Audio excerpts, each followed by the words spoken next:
तो चलिए दोस्तों, यहाँ जब भौतिकी विज्ञान को शुरू करते हैं ताकि आप लोग के लिए ये आसान हो सके और आप लोग इसे कंप्लीट कर सकें, क्योंकि इसमें ज़्यादा अब नहीं है। सब जितने भी इसमें लेसन है वो सब 20-25 क्वेश्चन है, तो इसको हम जल्दी कंप्लीट कर देते हैं।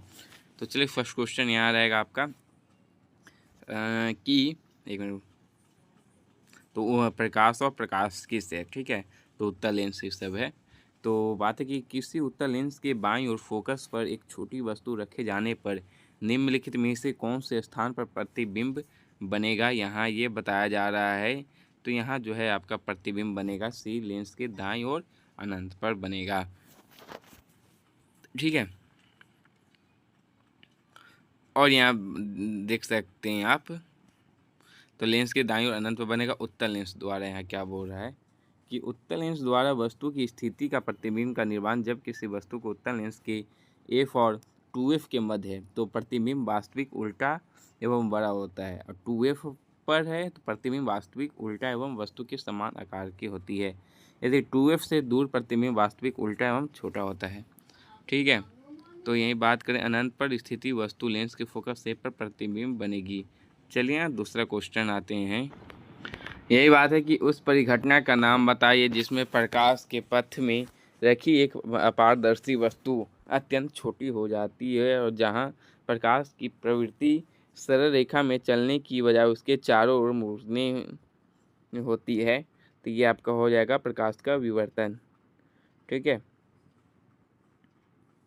तो यहाँ देख लेते हैं क्या बोल रहा है। प्रकाश के विवर्तन के उदाहरण कि प्रकाश का तीक्ष्ण किनारों के चारों ओर मुड़ना, संकीर्ण स्लिट या फिनहोल से गुजरना, या कोहरे या धुंध के माध्यम से प्रकाश का अवलोकन करना, या अपवर्तन कोण क्या बोल रहा है कि अपवर्तित प्रकाश और सतह के अभिलंब के बीच का कोण, आपतन कोण आपतित प्रकाश और सतह के अभिलंब के बीच का कोण। चलिए यहाँ भौतिक माध्यम देखते हैं।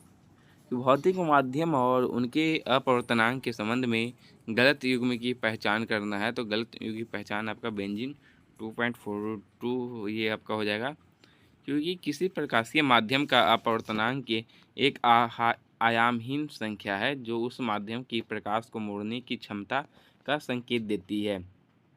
तो कुछ भौतिक माध्यमों का निरपेक्ष अपवर्तनांक बेंजीन का 1.50 है, सिंधा नमक का 1.54 है, कार्बन डाइसल्फाइड का 1.63 और घने चकमक पत्थर का जो है कांच का 1.65 है, हीरा का 2.42 है, क्राउन ग्लास का 1.52 है, तारपीन का तेल का 1.47, जल का 1.33, एल्कोहल का 1.36, फ्यूड क्वार्टर का 1.46, वाई का 1.003 है। चलिए नेक्स्ट यहाँ बताते हैं आपको कि बोल कह रहा है कि किसने यह प्रस्तावित किया है कि प्रकाश तरंगों से मिलकर बना है जो अपनी गति की दिशा के लंबवतः संचरण करती है। तो यहाँ आपका क्या आंसर हो जाएगा, यहाँ बता दें आपको। तो ये आपका जो आंसर हो जाएगा आपका ह्यूजेंस, ठीक है। ह्यूजेंस के सिद्धांत के अनुसार प्रकाश तरंगों के रूप में यात्रा करता है जिसमें कि तरंगाग्र गति की दिशा में लंबवतः होते हैं। इसके विपरीत न्यूटन के प्रकाश के कर्णिका सिद्धांत का समर्थन किया है। तो वही नेक्स्ट यहाँ क्या बोल रहा है कि द्विफोकसी लेंस का कौन सा भाग निकट दृष्टि सुगम बनाता है। तो उत्तल लेंस वाला निचला भाग यहाँ आपका जो है बनाता है। चलिए यहाँ नेक्स्ट आते हैं कि एक अवतल गोलाकार दर्पण की वक्रता त्रिज्या 30 सेंटीमीटर है। तो एक वस्तु को मुख्य अक्ष पर दर्पण के सामने ध्रुव से 15 सेंटीमीटर की दूरी पर रखा गया था। तो निर्मित प्रतिबिंब की क्रमशः स्थिति का आकार प्रकृति के लिए सही विकल्प का चयन कीजिए। तो यहाँ आपका जो है आंसर हो जाएगा आपका क्या, तो आंसर हो जाएगा कि अनंत पर है, अत्यधिक विवर्धित, वास्तविक और उल्टी है, ठीक है। चलिए नेक्स्ट यहाँ बात करते हैं सात के यहाँ। चलिए यहाँ है कि प्रकाशिकी में कौन सा शब्द लेंस के डायाफ्राम के खुलने का संदर्भित करता है जो स्थानीय रूप से प्रकाश के प्रसार को सीमित है। तो ये आपका हो जाएगा एपर्चर, ठीक है। चलिए नेक्स्ट यहाँ क्या बोल रहा है कि श्वेत प्रकाश का उदाहरण आपको यहाँ पूछा जा रहा है कि श्वेत प्रकाश का उदाहरण क्या है। तो चलिए देखते हैं श्वेत प्रकाश का यहाँ उदाहरण जो आपका हो जाएगा बहुरंगी प्रकाश हो जाएगा, ठीक है। तो मरकरी प्रकाश, सूर्य का प्रकाश, ये सब है। और मोनोक्रोमेटिक प्रकाश में केवल एक विशिष्ट रंगधारी होता है। नाइन्थ आते हैं कि 17वीं शताब्दी में आइजैक न्यूटन ने किस दूरबीन का आविष्कार किया था जिसने प्रकाश को एकत्रित करने के लिए एक सामान्य लेंस के स्थान पर एक अवतल दर्पण का उपयोग किया था, जो प्रकाश के प्रकीर्णन के कारण रंगीन मिश्र उत्पन्न करती है। तो आंसर हो जाएगा आपका, ये हो जाएगा परावर्ती दूरदर्शक। ठीक है, चलिए नेक्स्ट है कि बिना किसी दृष्टि दोष वाले एक युवा वयस्क व्यक्ति के लिए स्पष्ट दृष्टि की न्यूनतम दूरी, तो ये आपका होगा 25 सेंटीमीटर।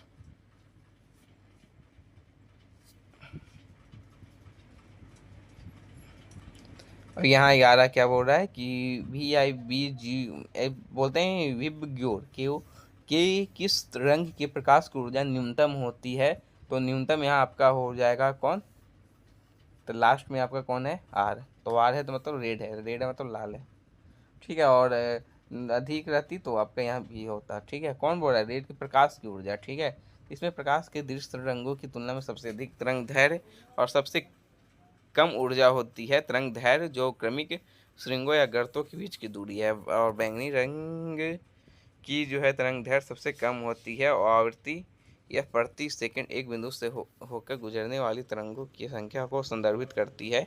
तो बैंगनी रंग की आवृत्ति सबसे अधिक होती है।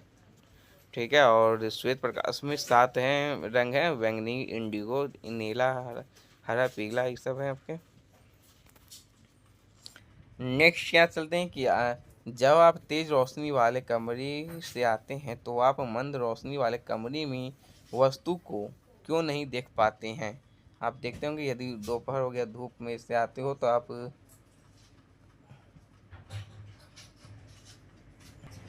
तो आंसर आपका हो जाएगा बी। ठीक है, परितारिका सिकुड़ कर पुतली को छोटा बना देती है जिससे कि आँख में कम प्रकाश प्रवेश कर पाता है, इसी कारण। ठीक है, तो यहाँ चलिए देख लेते हैं क्या क्या दिया हुआ है, कुछ जानकारी ले लेते हैं। आँखों के अलग रंग होता है। नेत्र गोलक या आकार गोलाकार है जिसका व्यास 23 mm में है। लेंस और रेटिना के बीच में एक कच्चाभ द्रव मौजूद होता है। रेटिना में जो है तंत्रिका कोशिकाओं की 3 परतें होती है। कॉर्निया नेत्र का सबसे सामने वाला पारदर्शी आवरण है और प्रकाश कॉर्निया के माध्यम से मानव नेत्र में प्रवेश करता है।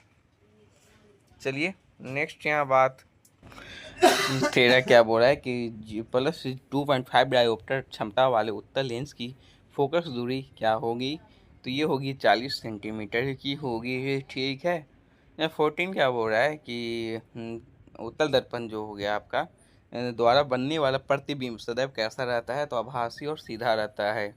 उत्तल दर्पण एक अपसारी दर्पण भी कहा जाता है इसको। चलिए अवतल दर्पण पे आते हैं कि अवतल दर्पण के लिए वस्तु की स्थिति, प्रतिबिंब की स्थिति, प्रतिबिंब के आकार का निम्नलिखित में से कौन सा युग्म जो है सही है। तो अनंत पर है, सी पर अत्यधिक छोटा है, ये आपका सही है।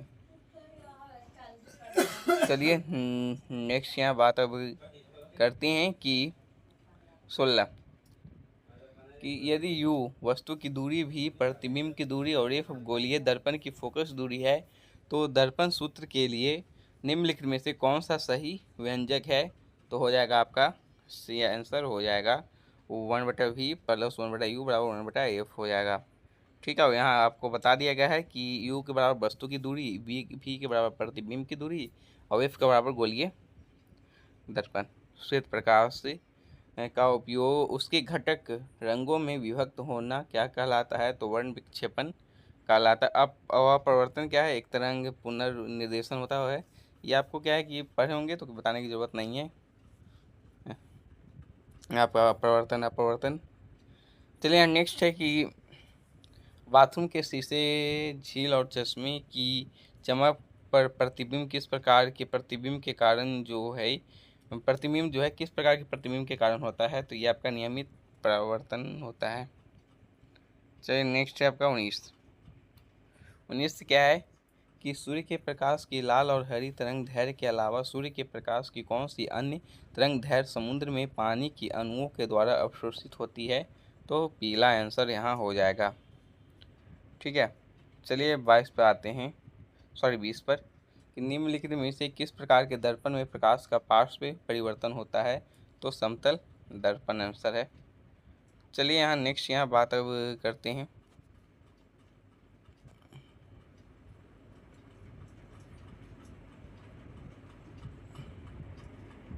इक्कीस क्या बोल रहा है कि स्वच्छ आकाश का रंग नीला किस परिघटना के कारण होता है, तो प्रकाश के प्रकीर्णन के कारण होता है। ठीक है, तो यही बात करें तो सीवी रमन के रमन प्रभाव की खोज जो 1930 में भौतिकी में नोबेल पुरस्कार से सम्मानित किया गया था। अटेंडेंट प्रभाव कोलाइड कणों के द्वारा प्रकाश के प्रकीर्णन की परिघटना है।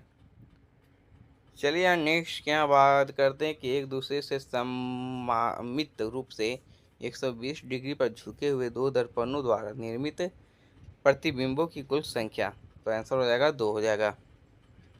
ठीक है, तो अब यहाँ ख़त्म हो गया ये आपका। अब उष्मा और उष्मा गतिकी पे अब आते हैं। ठीक है, तो ये भी ज़्यादा नहीं रहेगा, मतलब भौतिकी ज़्यादा नहीं है, आप ये जल्दी कंप्लीट हो सकता है।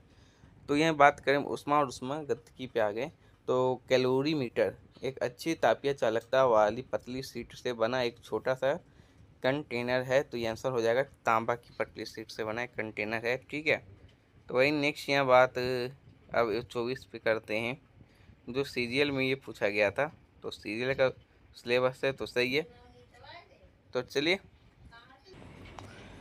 तो यहाँ 24 है कि एक ही दिन के दौरान होने वाले उच्च वायु तापमान और निम्न वायु तापमान के बीच के अंतर के तापमान को कहा जाता है दैनिक तापमान कहा जाता है। ठीक है, तो यही चलते मिट्टी के घड़े मतलब मटका में पानी से अधिक ठंडा रहने के संबंध में निम्नलिखित में से कौन सा कथन जो है गलत है, ये पूछा जा रहा है यहाँ। तो आंसर यहाँ हो जाएगा आपका सी, पर्यावरणीय जलवाष्प छिद्रों के माध्यम से घड़े में प्रवेश करती है, ये आपका गलत है। तो यही नेक्स्ट यहाँ बात करते हैं कि 59.4 में कितना होगा, तो आंसर हो जाएगा बी 15 डिग्री सेल्सियस हो जाएगा आपका।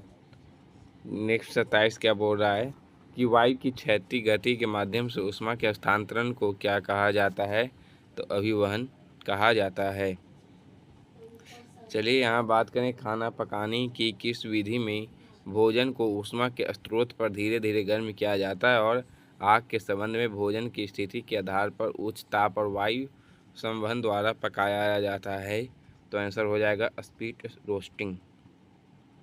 चलिए 29 आते हैं कि 1931 में ऊष्मागतिकी का 0वां नियम शब्द किसने दिया था, जो यह प्रतिपादित करता है कि जब दो निकाय किसी तीसरे निकाय के साथ साम्य में होते हैं तो वे आपस में भी साम्य में होते हैं। तो आंसर आपका यहाँ हो जाएगा रॉल्फ एच फाउलर। ठीक है, चलिए नेक्स्ट यहाँ बात अब करते हैं। 29 होएंगे आपका, तो 30 पे आते हैं कि त्रिक बिंदु को किस प्रकार से परिभाषित किया जा सकता है, यहाँ बोला जा रहा है। तो त्रिक बिंदु को आप परिभाषित कर सकते हैं, यहाँ डी जो आपका दिया हुआ है इससे प्रभावित कर सकते हैं, मतलब कि डी आंसर है कि तापमान और दाब की स्थिति जिसके तहत किसी पदार्थ के गैसीय द्रव और ठोस चरण समावस्था में मौजूद हो सकता है।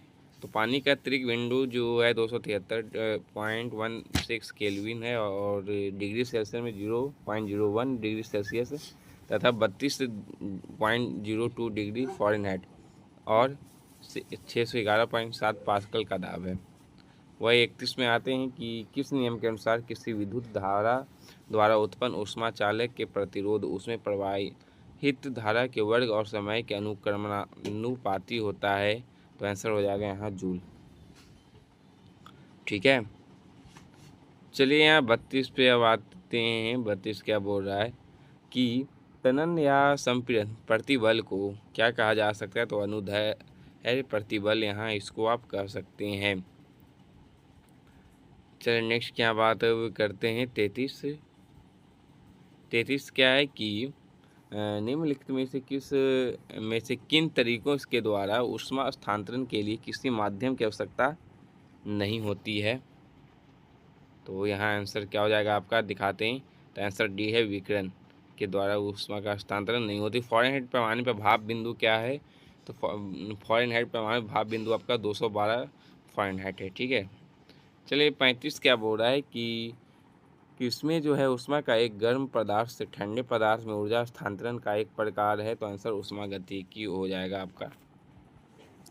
36 क्या बोल रहा है कि तापीय विस्तार के कारण एफिल टावर गर्मियों से अधिक लंबा होता है, तापीय के कारण। तो आपका ये कंप्लीट हो गया है। एफिल टावर जो है 6 इंच तक लंबा हो जाता है। तरल यांत्रिकी में आ गए हैं, आपका कंप्लीट हो गया 2 लेसन। तो चलिए, तरल यांत्रिकी क्या बोल रहा है कि निम्नलिखित में से किसने एक सिद्धांत की खोज की जो बताता है कि किसी वस्तु पर उत्प्लावन बल वस्तु द्वारा विस्थापित द्रव के भार के बराबर होता है। तो आंसर हो जाएगा आर्किमिडीज। चलिए 38 क्या बोल रहा है, 38 पे आते हैं। 38 क्या है कि 1851 में जो है किसने श्यानता को अपने नियम के साथ एक श्यान द्रव के माध्यम से एक छोटे से गोले के वेग का वर्णन करते हुए द्रव यांत्रिकी की खोज की है। तो आंसर यहाँ आपका हो जाएगा आपका बी, जॉर्ज ग्रेवियल स्टोक्स ने। ठीक 9 है कि निम्नलिखित में से किसने नियम में कहा गया है कि उप सतह में किसी भी बिंदु पर बहने वाले द्रव के प्रति इकाई द्रव्यमान की कुल ऊर्जा गतिज स्थिति और द्रव दाब ऊर्जा का योग होती है और यह एक नियत मान के बराबर होती है। तो आंसर यहाँ हो जाएगा डेनियल बर्नौली। ठीक है, चलिए यहाँ 40 पर आते हैं कि एक अर्ध पारगम्य झिल्ली के माध्यम से जल पर बल लगाकर दूषित पदार्थों को बाहर निकाल देता है या उत्क्रम प्रासरण। ठीक है, वही निस्पंदन क्या बोल रहा है कि यह फिल्ट्रेशन है, द्रव या गैसीय तरल पदार्थ में से ठोस घनों को हटा देता है। चांदी का अपेक्षित घनत्व जो है कितना होता है, तो 10.8 होता है। चलिए यहाँ बात करते हैं विद्युत धारा पे आ गए हैं, वो कंप्लीट आपका हो चुका है। विद्युत धारा उसके प्रभाव, तो प्रत्येक समान प्रतिरोधक क्षमता R वाले 4 प्रतिरोधकों को अलग अलग संयुक्त प्रतिरोध प्राप्त करने के लिए विभिन्न संभावित तरीकों से या समानांतर दोनों क्रम में जोड़ा जाता है। तो सभी 4 प्रतिरोधकों का उपयोग करके निम्नलिखित में से कौन सा प्रतिरोधक मान प्राप्त नहीं किया जा सकता है। तो आंसर यहाँ आपका हो जाएगा सी, 2R होता है। ठीक है, चलिए हम नेक्स्ट यहाँ बात करते हैं 43 कि लघुपथन शॉर्ट सर्क्यूटिंग को रोकने के लिए विद्युत इस्त्री इलेक्ट्रिक आयरन को जो है कितने के फ्यूज की आवश्यकता होती है, 5A की होती है। चलिए नेक्स्ट क्या है 44 यहाँ बोल रहा है कि दाहिने हाथ के अंगूठे के नियम में अंगूठे को निम्नलिखित में से किसकी दिशा की ओर निर्देशित किया जाता है, तो विद्युत धारा की ओर निर्देशित किया जाता है। 45 क्या बोल रहा है कि यदि एक छड़ चुंबक को एक डोरी से लटका दिया जाए तो उसके उत्तरी ध्रुव किस दिशा में इंगित होगा, यहाँ ये आपको बताना है। तो आपका जो है इसमें आंसर आपका हो जाएगा उत्तर की ओर इंगित होगा। ठीक है, चलिए 46 की यहाँ बात करते हैं। एन फेरो वाली एक वृत्ताकार कुंडली एक फेरो द्वारा उत्पन्न क्षेत्र की तुलना में कितना गुना बड़ा क्षेत्र उत्पन्न करती है, तो एन। 47 क्या यहाँ बोल रहा है कि एक विद्युत परिपथ में तार की लंबाई दोगुनी करने पर ए मीटर की रीडिंग घटकर क्या हो जाती है, तो आधी हो जाती है।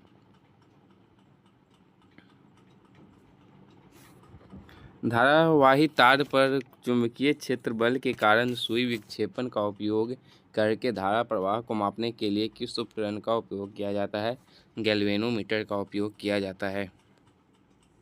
वही नेक्स्ट यहाँ चलते हैं कि निम्नलिखित में से किसका प्रयोग 1 एम्पियर का मान निर्धारित करने के लिए किया जाता है। तो यहाँ आंसर हो जाएगा ए बराबर 1C/सेकेंड, मतलब 1 कूलम बराबर सेकेंड है। ठीक है, 1 कूलम/सेकेंड का यहाँ उपयोग किया जाता है। चलिए 50 में क्या है कि विद्युत परिपथ में प्रतिरोध को बदलने के लिए प्रयुक्त उपकरण की पहचान कीजिए। तो बी आ जाएगा धारा नियंत्रक, आंसर हो जाएगा। 51 पे बात करते हैं कि किसको आमतौर पर ग्रीक अक्षर P द्वारा दर्शाया जाता है, क्या विद्युत प्रतिरोधकता द्वारा। 52 कि कि इनमें से कौन सा विद्युत सबसे खराब चालक है? आसुत जल सबसे खराब चालक है। चलिए 53 क्या बोल रहा है कि किस धात्विक तत्व को उसके प्रबल आकर्षण के कारण लौह चुंबकीय कहा जाता है? तो आयरन। चलिए यहाँ नेक्स्ट क्या है, नेक्स्ट पे देखते हैं।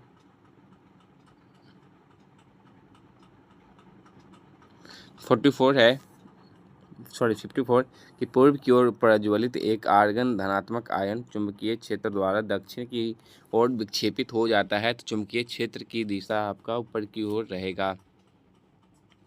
वही बात करते हैं फ्लेमिंग के दाएं हाथ के नियम का उपयोग करते हुए यदि चुंबकीय क्षेत्र की दिशा उत्तर की ओर है तो चालक ऊर्ध्वाधर रूप से ऊपर की ओर बढ़ जाता है तो विद्युत धारा किस दिशा में प्रवाहित होती है? ये आपको यहाँ बताया जा रहा है, तो पश्चिम की ओर प्रवाहित होती है। 56 क्या है कि यहाँ विद्युत जनरेटर और विद्युत मोटर किस सिद्धांत पर कार्य करते हैं? तो ये आपके कार्य करेंगे क्रमशः फ्लेमिंग के दाएं हाथ के नियम और बाएं हाथ के नियम पर कार्य करते हैं।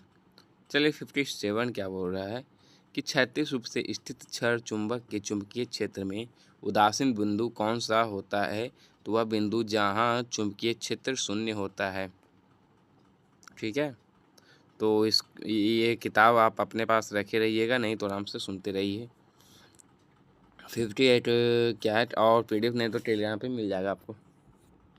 58 क्या है कि 1834 में किसने एक नियम प्रस्तावित किया था कि जिसके अनुसार प्रवाह में परिवर्तन से प्रेरित विद्युत धारा परिवर्तन उत्पन्न करने वाले प्रभाव का प्रतिरोध करती है? तो आंसर हो जाएगा आपका हेनरी फ्रेडरिच लेंज। कूलॉम में आ गए कि कूलॉम नियम के लिए निम्नलिखित में से कौन सा विकल्प सही है? तो यहाँ केवल बिंदु आवेश के लिए मान्य यही आपका एक सही है। चलिए यहाँ 60 क्या बोल रहा है, 60 पे देखते हैं कि निम्नलिखित में से किस नियम के अनुसार फ्रेडरिक विद्युत वाहक बल का परिणाम चुंबकीय फ्लक्स में के समय साथ होने वाले परिवर्तन की दर के बराबर होती है? तो आंसर है फ्राडे का नियम हो जाएगा आपका।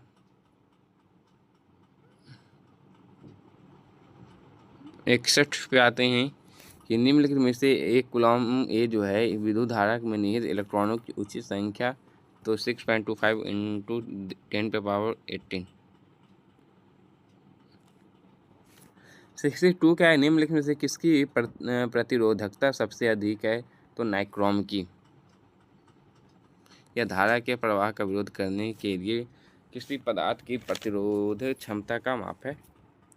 चलिए नेक्स्ट यहाँ बात कर देते हैं कि स्थायी चुंबक बनाने के लिए निम्नलिखित में से कौन सा तत्व अत्यधिक प्रभावी है? तो डी आंसर हो जाएगा स्टील। तो 64 पे आते हैं कि वही नेक्स्ट है कि यदि यहाँ बात करें कि यदि आपका 3, 4, 5 और 6 प्रतिरोध के 4 प्रतिरोध श्रेणी क्रम में जुड़े हैं तो चारों प्रतिरोधों का संयुक्त प्रतिरोध क्या होगा? ये बोला जा रहा है। तो यहाँ आपका जो है 18 हो जाएगा। तो 18 हो जाएगा यहाँ प्रतिरोध। तो तीनों यदि आप चारों को जोड़ दें तो आपका ये 18 हो जाएगा। ठीक है, और 65 है कि यदि जब आप चुंबकीय क्षेत्र को कब अधिक प्रबल पाएंगे? ठीक है, तो चुंबकीय क्षेत्र को कब जो है प्रबल पाएंगे यहाँ बोला जा रहा है। तो आंसर आपका ये हो जाएगा, यहाँ चुंबकीय क्षेत्र जो है मतलब प्रतीक बी या एच मानक टेस्ला। तो चुंबकीय क्षेत्र जो है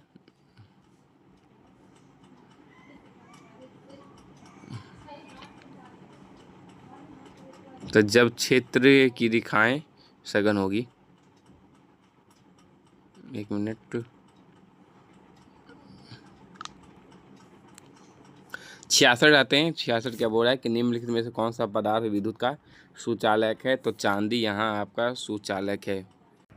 नेक्स्ट है कि विद्युत धारा के प्रवाह को रोकने या प्रारंभ करने के लिए परिपथ को तोड़ने अथवा पूरा करने के लिए किस युक्ति का प्रयोग किया जाता है? तो आंसर हो जाएगा स्विच का।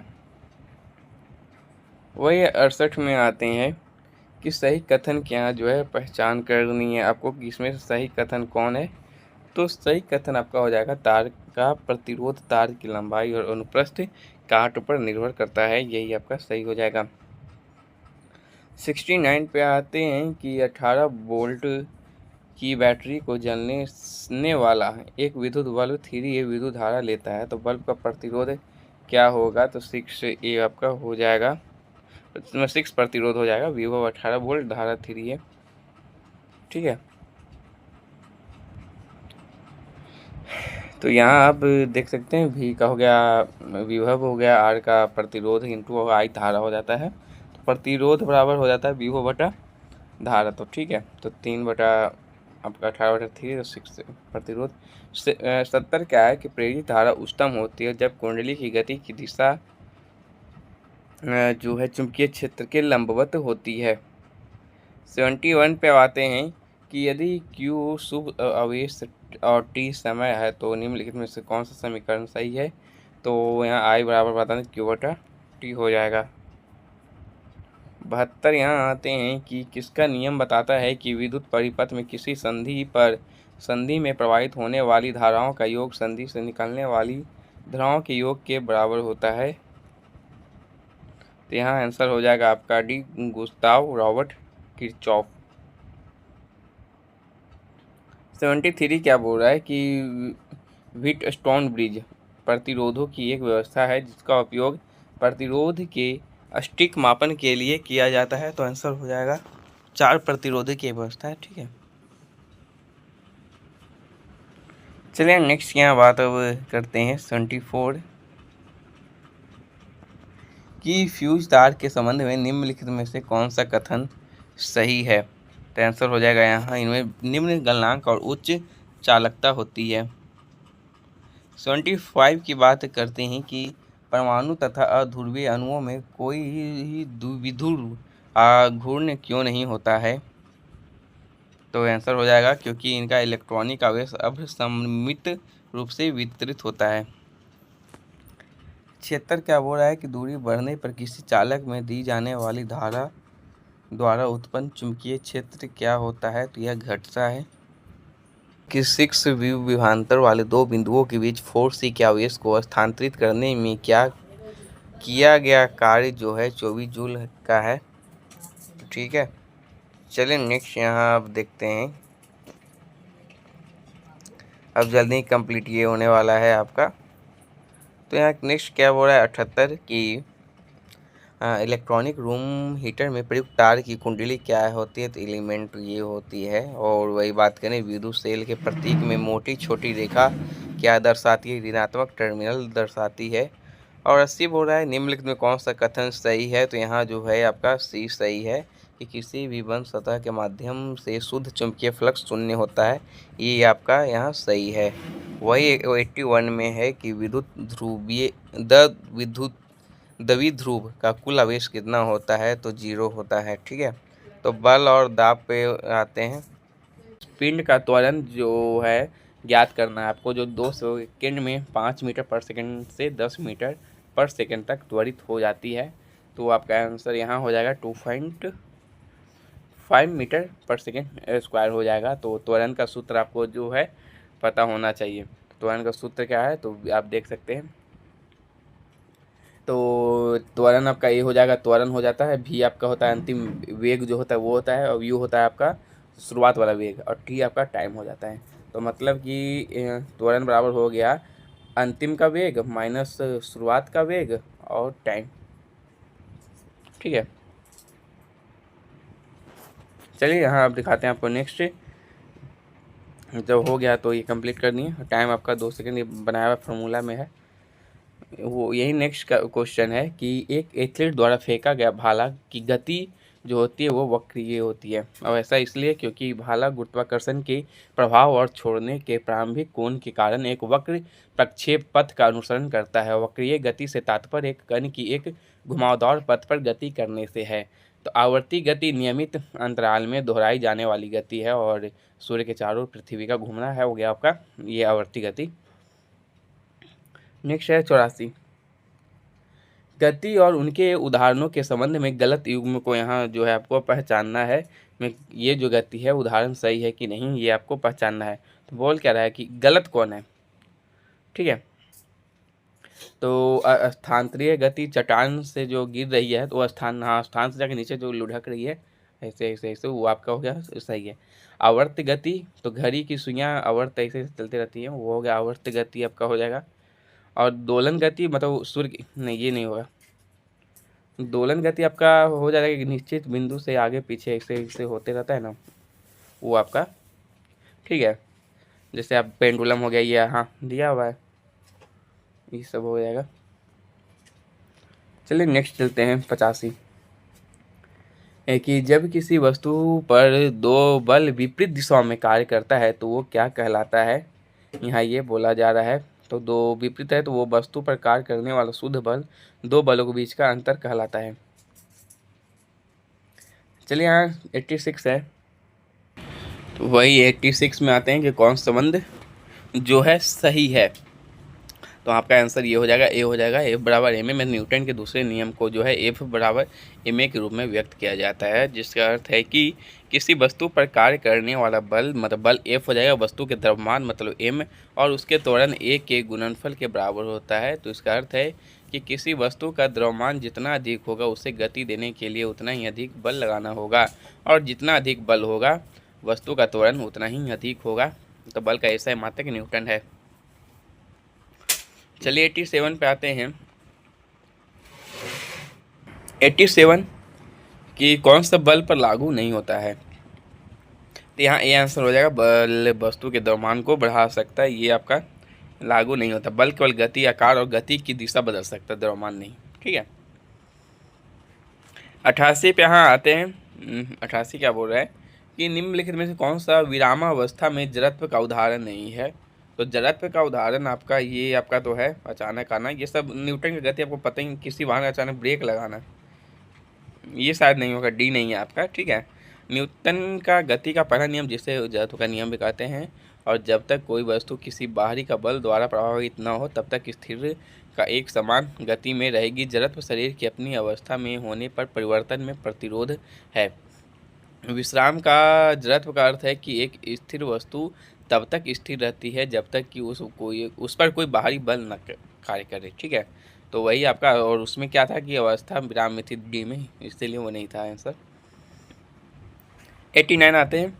निम्नलिखित में से कौन सा बल केवल किसी वस्तु के संपर्क में आने पर ही लगाया जा सकता है।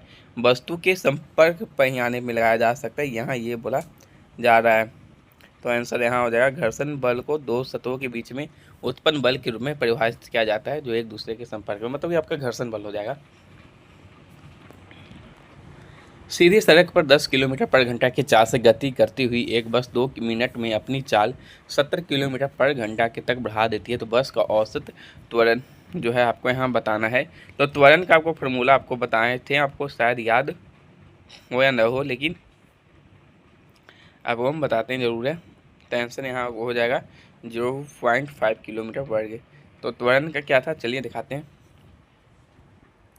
ए बराबर आपका क्या था, v माइनस यू बटा ए सॉरी टी, टाइम ये था ना आपका, मतलब अंतिम वेग माइनस शुरुआत का वेग और टाइम समय, तो उसी के अनुसार बनाना है। तो अंतिम वेग कौन था वहाँ 70 किलोमीटर है पर घंटा है, तो आपको 70/60 देना होगा घंटा के अनुसार, मिनट में निकालना है तो, ठीक है। यू ये सब ये इससे का निकाल के हो गया था आपका। 91 है कि दाब की मीट्रिक इकाई क्या है जो 0.986 ATM के बराबर होता है। तो बार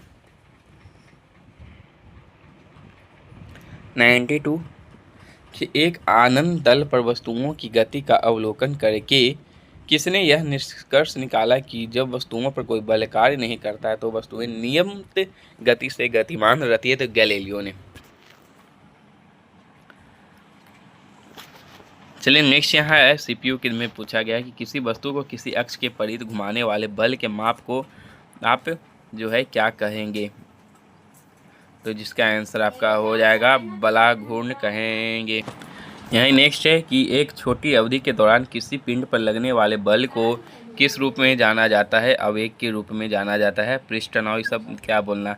फिजिक्स केमिस्ट्री तो कुछ हार्ड, फिजिक्स आप एक बार पढ़ोगे तो याद हो जाएगा, तो आप लोग पढ़ रहे हो तो इसलिए इस पर क्या बात करना है। यही 95 में आते हैं कि 1600 के दशक में किस नियम को यह वर्णन करने के लिए विकसित किया गया था कि जब किसी सीमित तरल पर कोई बल लगाया जाता है तो वह बल सभी दिशाओं में समान रूप से प्रसारित होता है, चाहे पात्र का आकार कुछ भी हो। तो आंसर हो जाएगा यहाँ पास्कल का नियम।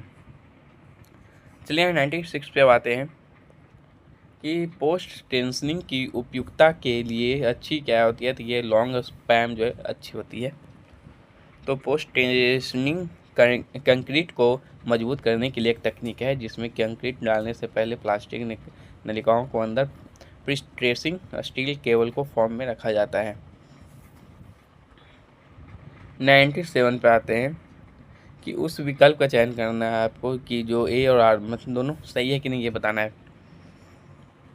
तो ए क्या बोल रहा है कि एक चिकनी सतह की तुलना में एक वस्तु खुरदरी सतह पर कम फिसलती है, और आर बोल रहा है कि जब सतह खुरदरी होती है तो घर्षण बल बढ़ता है।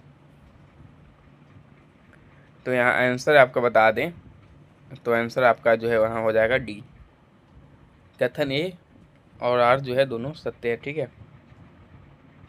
98 में आते हैं कि दिया गया समीकरण एक वृत्ताकार पथ पर चलने वाली पिंड की गति का गुण प्रदान करता है। तो समीकरण में भी क्या है। तो ए बराबर भी बटा आर, यहाँ दिया हुआ भी स्क्वायर बटा आर, तो भी जो है आपका चाल हो जाएगा आंसर, चाल गति। 99 कि केंद्र की ओर लगने वाले बल का दूसरा नाम क्या है। तो अभिकेंद्रीय नाम है। केंद्र की ओर जो लगता है वो भी केंद्रीय नाम है उसका। यहाँ 1000 पे आ चुके मतलब 100 हैंड कि न्यूटन की गति के प्रथम नियम को आप जड़त्व की गति जड़त्व का नियम कहेंगे। 101 है कि किस प्रकार के घर्षण को स्वयं समायोजन बल मतलब कि सेल्फ एडजस्टिंग फोर्स का कहा जाता है। यहाँ ये बोला जा रहा है आपको। तो यहाँ आंसर जो है आपका हो जाएगा, आंसर हो जाएगा स्टैटिक घर्षण। स्टैटिक घर्षण यहाँ हो जाएगा। ठीक है। वह बल जो किसी वस्तु को स्थिर रखता है वो आपका स्थैतिक घर्षण हो जाएगा। गतिज घर्षण क्या है कि यह एक ऐसा बल है जो गतिमान सतहों के बीच कार्य करता है। और अभिकेंद्रीय बल हो गया कि घर्षण बल अभिकेंद्रीय बल की आपूर्ति करता है और संख्यात्मक रूप से इसके बारे में होता है। 102 कि एक आवेशित वस्तु द्वारा किसी दूसरी आवेशित अथवा अनावेशित वस्तु पर लगाया गया बल क्या कहलाएगा। तो स्थिर वैद्युत बल कहलाएगा। 103 पे आते हैं कि घर्षण कम करने वाले पदार्थ को क्या कहेंगे। तो स्नेहक। ठीक है। नेक्स्ट यहाँ है कि वायु दाब के संबंध में निम्नलिखित में से कौन सा कथन सही है। तो वायु दाब के समय जो है सही है आपका, वायु हमेशा उच्च दाब के क्षेत्र में निम्न दाब के क्षेत्र की ओर गमन करता है। चलिए 105 कि एक गेंद में 3000 इकाई का संवेग है। यदि गेंद का वेग दुगना कर दिया जाए तो गेंद का नया संवेग क्या होगा। तो 3000 है तो नया संवेग दुगना होगा तो 6 हो जाएगा। ठीक है। तो चलिए नेक्स्ट यहाँ बात अब करते हैं 106 निम्नलिखित में से कौन सा गति के तीसरे नियम का अनुप्रयोग नहीं है। यहाँ बोल रहा है तो यहाँ नहीं है, आपका आंसर हो जाएगा क्रिकेट। ये फर्स्ट जो है ना क्रिकेट के खेल के कैच लपकने के पहले गेंद के साथ अपने हाथों को धीरे धीरे जो है पीछे की ओर खींचता है। ये तीसरा नियम यह बताता है, ये नहीं होगा कि तीसरा नियम क्या बताता है कि प्रत्येक क्रिया के बराबर और विपरीत जो प्रतिक्रिया होती है वो बताता है। जैसे कि बी में देख लेते हैं क्या है। तीसरा नियम है ये कि फुटबॉल को किक मारते समय विपक्षी टीम जो खिलाड़ी टकरा कर चोटिल हो जाना, मतलब अब पैर से मारते हो फिर पैर को वापस करते हैं और चोटिल होते होंगे। फिर नाविक जो है आगे की ओर कूदने की स्थिति में नाव को पीछे की ओर कर हो जाना। गोली लगने वाला त्वरित बल जो है बंदूक का वो लगा दोगे तो बंदूक पीछे की ओर आता होगा, वो आपका आता है। तो यही 107 आते हैं कि निम्नलिखित में कौन सा घर्षण सही क्रम में है। तो आगे स्टैटिक हो जाएगा, फिर सर्पी हो जाएगा, फिर घूर्णन हो जाएगा। ठीक है। 108 आते हैं कि जड़त्व के बारे में सही कथन का जो आपको यहाँ पहचान करना है कि सही कथन कौन है। तो यहाँ हो जाएगा कि द्रव्यमान जितना अधिक होगा वही जड़त्व उतना ही अधिक होगा। बात है कि आप लोग के कहने पे पढ़ा तो रहे हैं, लेकिन अभी क्या बोला, लेकिन फिर भी कंप्लीट करवा देते हैं। सोच रहे हैं कि सर्दी हो गई है जो, जिसके कारण हो नहीं पा रहा है। किसी वस्तु की गति जो है कि कितने केवल बढ़ रही है घट रही है कितनी होती है यदि उसका वेग स्थिर हो तो वो एक समान रहेगी। चलिए 110 पे आते हैं कि समय ग्राफ किसी वस्तु के चाल को दर्शाता है। दूरी जो है, दूरी समय ग्राफ वस्तु के चाल को दर्शाता है। 111 कि निम्नलिखित में से कौन सा भौतिक सिद्धांत रॉकेट इंजन, जेट इंजन और अपस्फीति वाले गुब्बारे द्वारा उत्पन्न होने वाले प्रतिरोध की जो है व्याख्या करता है। तो आंसर न्यूटन की गति। 112 क्या बोल रहा है कि बल की सीमा 10⁻16 मीटर से कम की है तो ये आपका दुर्बल नाभिकीय है। ठीक है, बहुत छोटा है ये, और 10⁻13 रहा तो सापेक्ष शक्ति रहेगा। त्वरण जो है कि परिवर्तन की दर के बराबर होता है, तो ये वेग के परिवर्तन के दर के बराबर होता है। चलिए, यदि दो बल किसी वस्तु पर विपरीत दिशा में कार्य करते हैं तो उस बल पर लगने वाले जो बल होते हैं, पूछ रहा है कि उसको जो है आप क्या कहेंगे। तो बल के कुल परिणाम, दोनों बलों के परिणाम का क्या होगा, अंतर, ये पूछ रहा था। चलिए 115 दाब का मान प्राप्त करने के लिए आप द्रव में प्रतिरोध को किसमें विभाजित करते हैं, क्षेत्रफल में इससे विभाजित करेंगे। तो यहाँ आपका कंप्लीट हो चुका, ध्वनि परवाते हैं। तो ध्वनि को चलिए कंप्लीट करते हैं, जितना जल्दी हो जाए कि फिजिक्स सबका कंप्लीट ही हो जाए। तो ध्वनि जो CGL 2024 का है कि एक ध्वनि तरंग को 1.5 किलोमीटर की दूरी तय करने में कितना समय लगेगा, लेकिन जिसकी आवृत्ति 5 किलोहर्ट्ज और तरंगदैर्घ्य 6 सेंटीमीटर है। तो आंसर 5 सेकेंड हो जाएगा। क्यों बताते हैं आपको कि 5 सेकेंड की आवृत्ति यहाँ जो दिया हुआ है आपका 5 किलोहर्ट्ज, जिसमें कि आपका जो है इसको हर्ट्ज में सिर्फ करें कंप्लीट तो 5000 हो जाएगा। ठीक है, और तरंगदैर्घ्य आपका कितना है, 6 सेंटीमीटर है। तो मीटर में इसको कंप्लीट करेंगे तो आपका जो है कर देते हैं आपको आगे। तो इसको आप हर्ट्ज में किए तो 5000, और यदि सेंटीमीटर मीटर में इसको कंप्लीट किए तो 0.06 मीटर हो जाएगा। ठीक है, और दूरी 1.5 किलोमीटर, मीटर में करें तो 1500 मीटर हो जाएगा, आप देख सकते हैं। तो चलिए, तरंग की गति भी का फार्मूला आपका है कि आवृत्ति गुणे तरंगदैर्घ्य। तो ये दोनों गुना कर लीजिए, इतना आ जाएगा। फिर तक दूरी है 150 मीटर, मतलब 1500 मीटर है, तो टोटल 300 मीटर पर सेकेंड है। तो यहाँ 5 सेकेंड आंसर हो जाएगा। नेक्स्ट चलते हैं। 117 यहाँ बोल रहा है कि कौन सी तरंग ध्वनि तरंग की गति के समानांतर दोलन करती है। तो अनुदैर्घ्य तरंग यहाँ आंसर हो जाएगा। यांत्रिक तरंग में आते हैं तो इन तरंगों की यात्रा करने के लिए किसी माध्यम, ठोस, तरल, गैस की आवश्यकता होती है।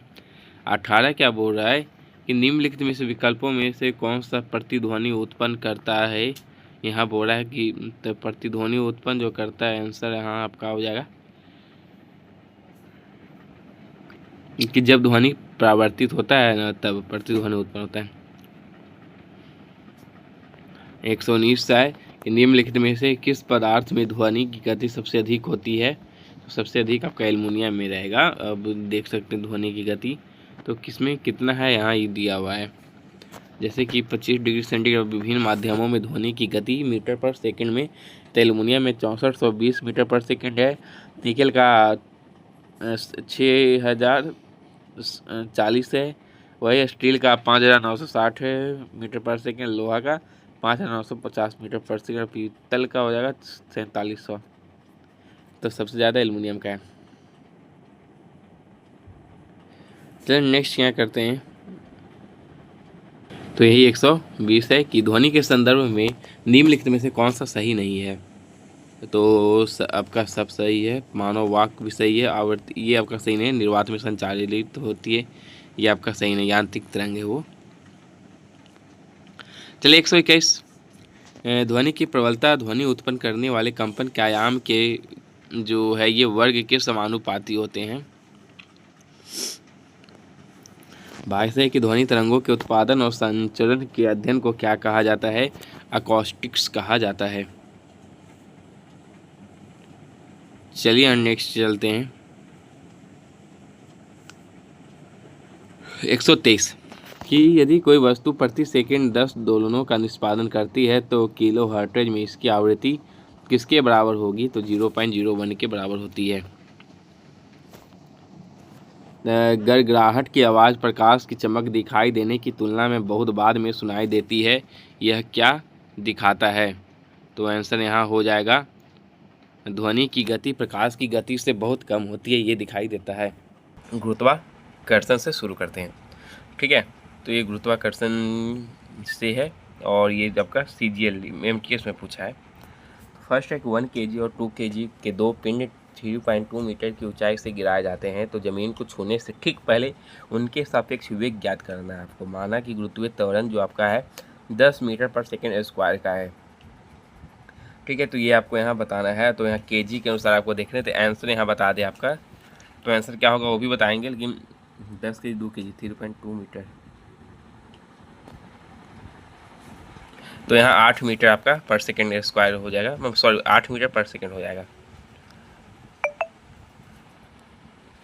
क्योंकि यहाँ आप गणना कर सकते हैं। आप v बराबर, अब इसका देख लें v बराबर क्या हो जाएगा, ज़मीन को छूने के ठीक पहले उसका सापेक्ष वेग जो होता है ना, मतलब पहले वाला वेग एक u था आपका, एक v था, ठीक है। तो पहले वाला वेग जो हुआ वो आपका होगा, तो उसका है √2gh हो जाएगा। g आपका पता ही होगा गुरुत्वीय मतलब ग्रेविटी हो जाएगा, और h हाई ऊंचाई हो जाएगा, हाइट हो जाएगा।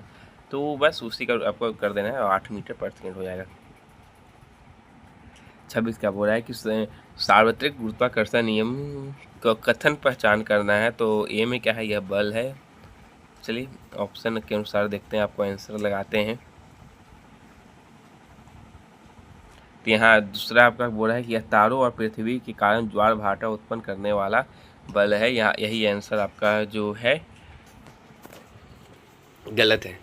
चलिए नेक्स्ट 127 पे आते हैं कि 27 यहाँ आपका बोल रहा है गुरुत्वाकर्षण के बारे में सही कथन का चयन करना है आपको कि गुरुत्वाकर्षण सही क्या है। तो यहाँ सही क्या बात कर लें तो गुरुत्वाकर्षण जी की इकाई त्वरण की इकाई के समान होता है कि वेग के समान होता है। यहाँ बोल रहा है कि द्रव्यमान के समान होता है या घर्षण के समान होता है।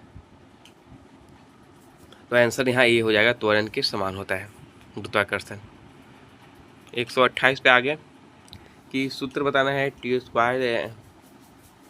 RQ द्वारा व्यक्त निम्नलिखित में कौन सा नियम किसी ग्रह की कक्षा के कक्षीय आवर्तकाल और त्रिज्या की तुलना अन्य ग्रहों की कक्षा के कक्षीय आवर्तकाल और त्रिज्या से करता है। तो ये आपका जो है करता है केपलर का तीसरा नियम।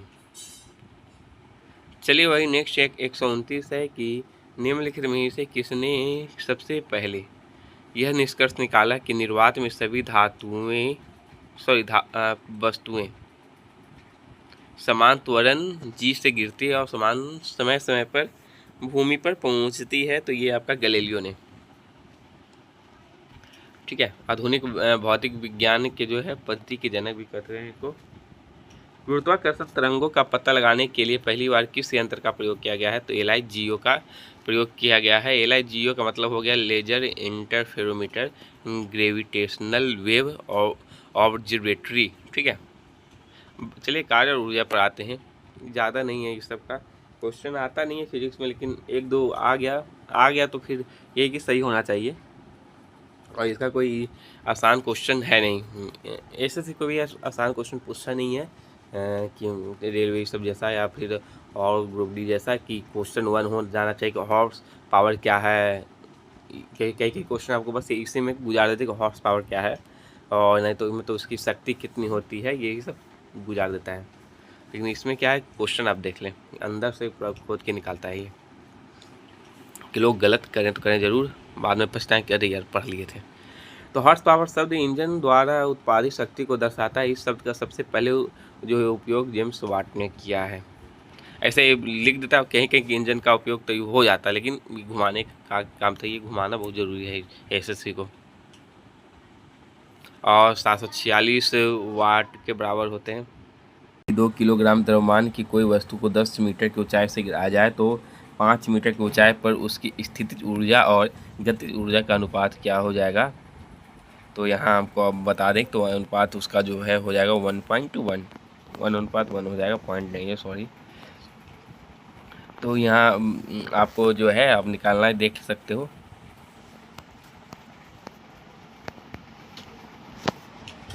एक 133 है कि योयो के रिलीज होने से पहले उसमें किस प्रकार की ऊर्जा होती है। तो ये एक स्थितिज ऊर्जा होती है, ठीक है।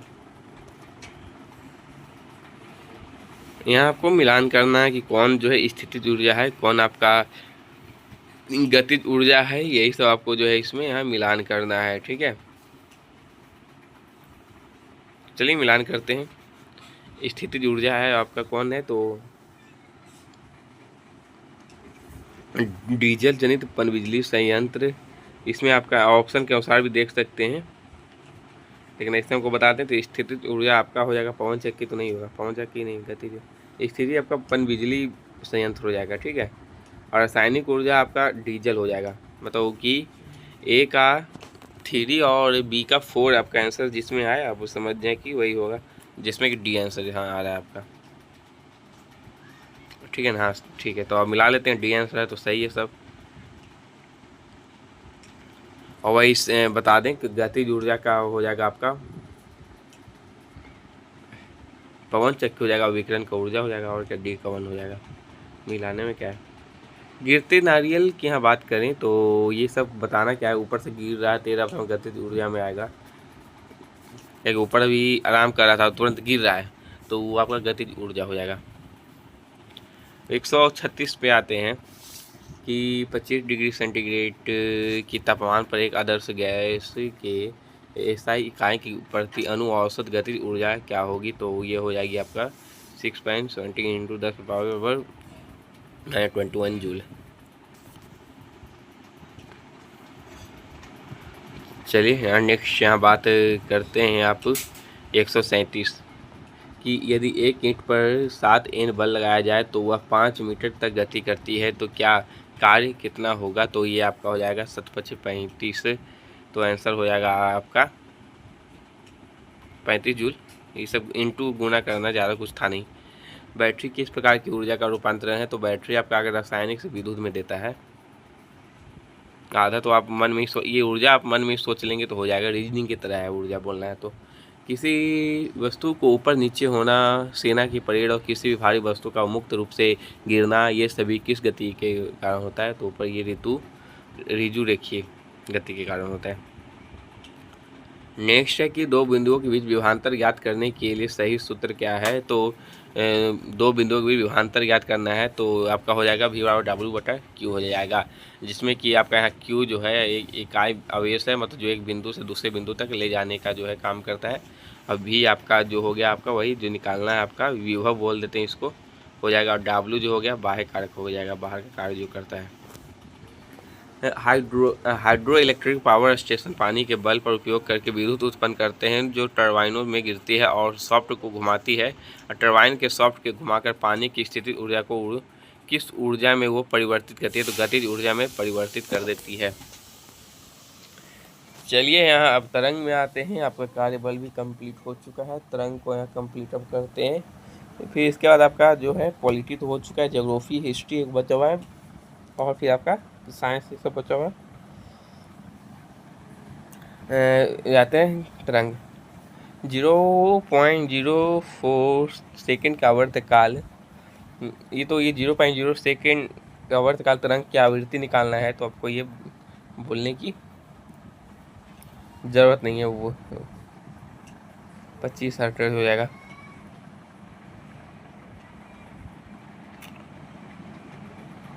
ठीक है,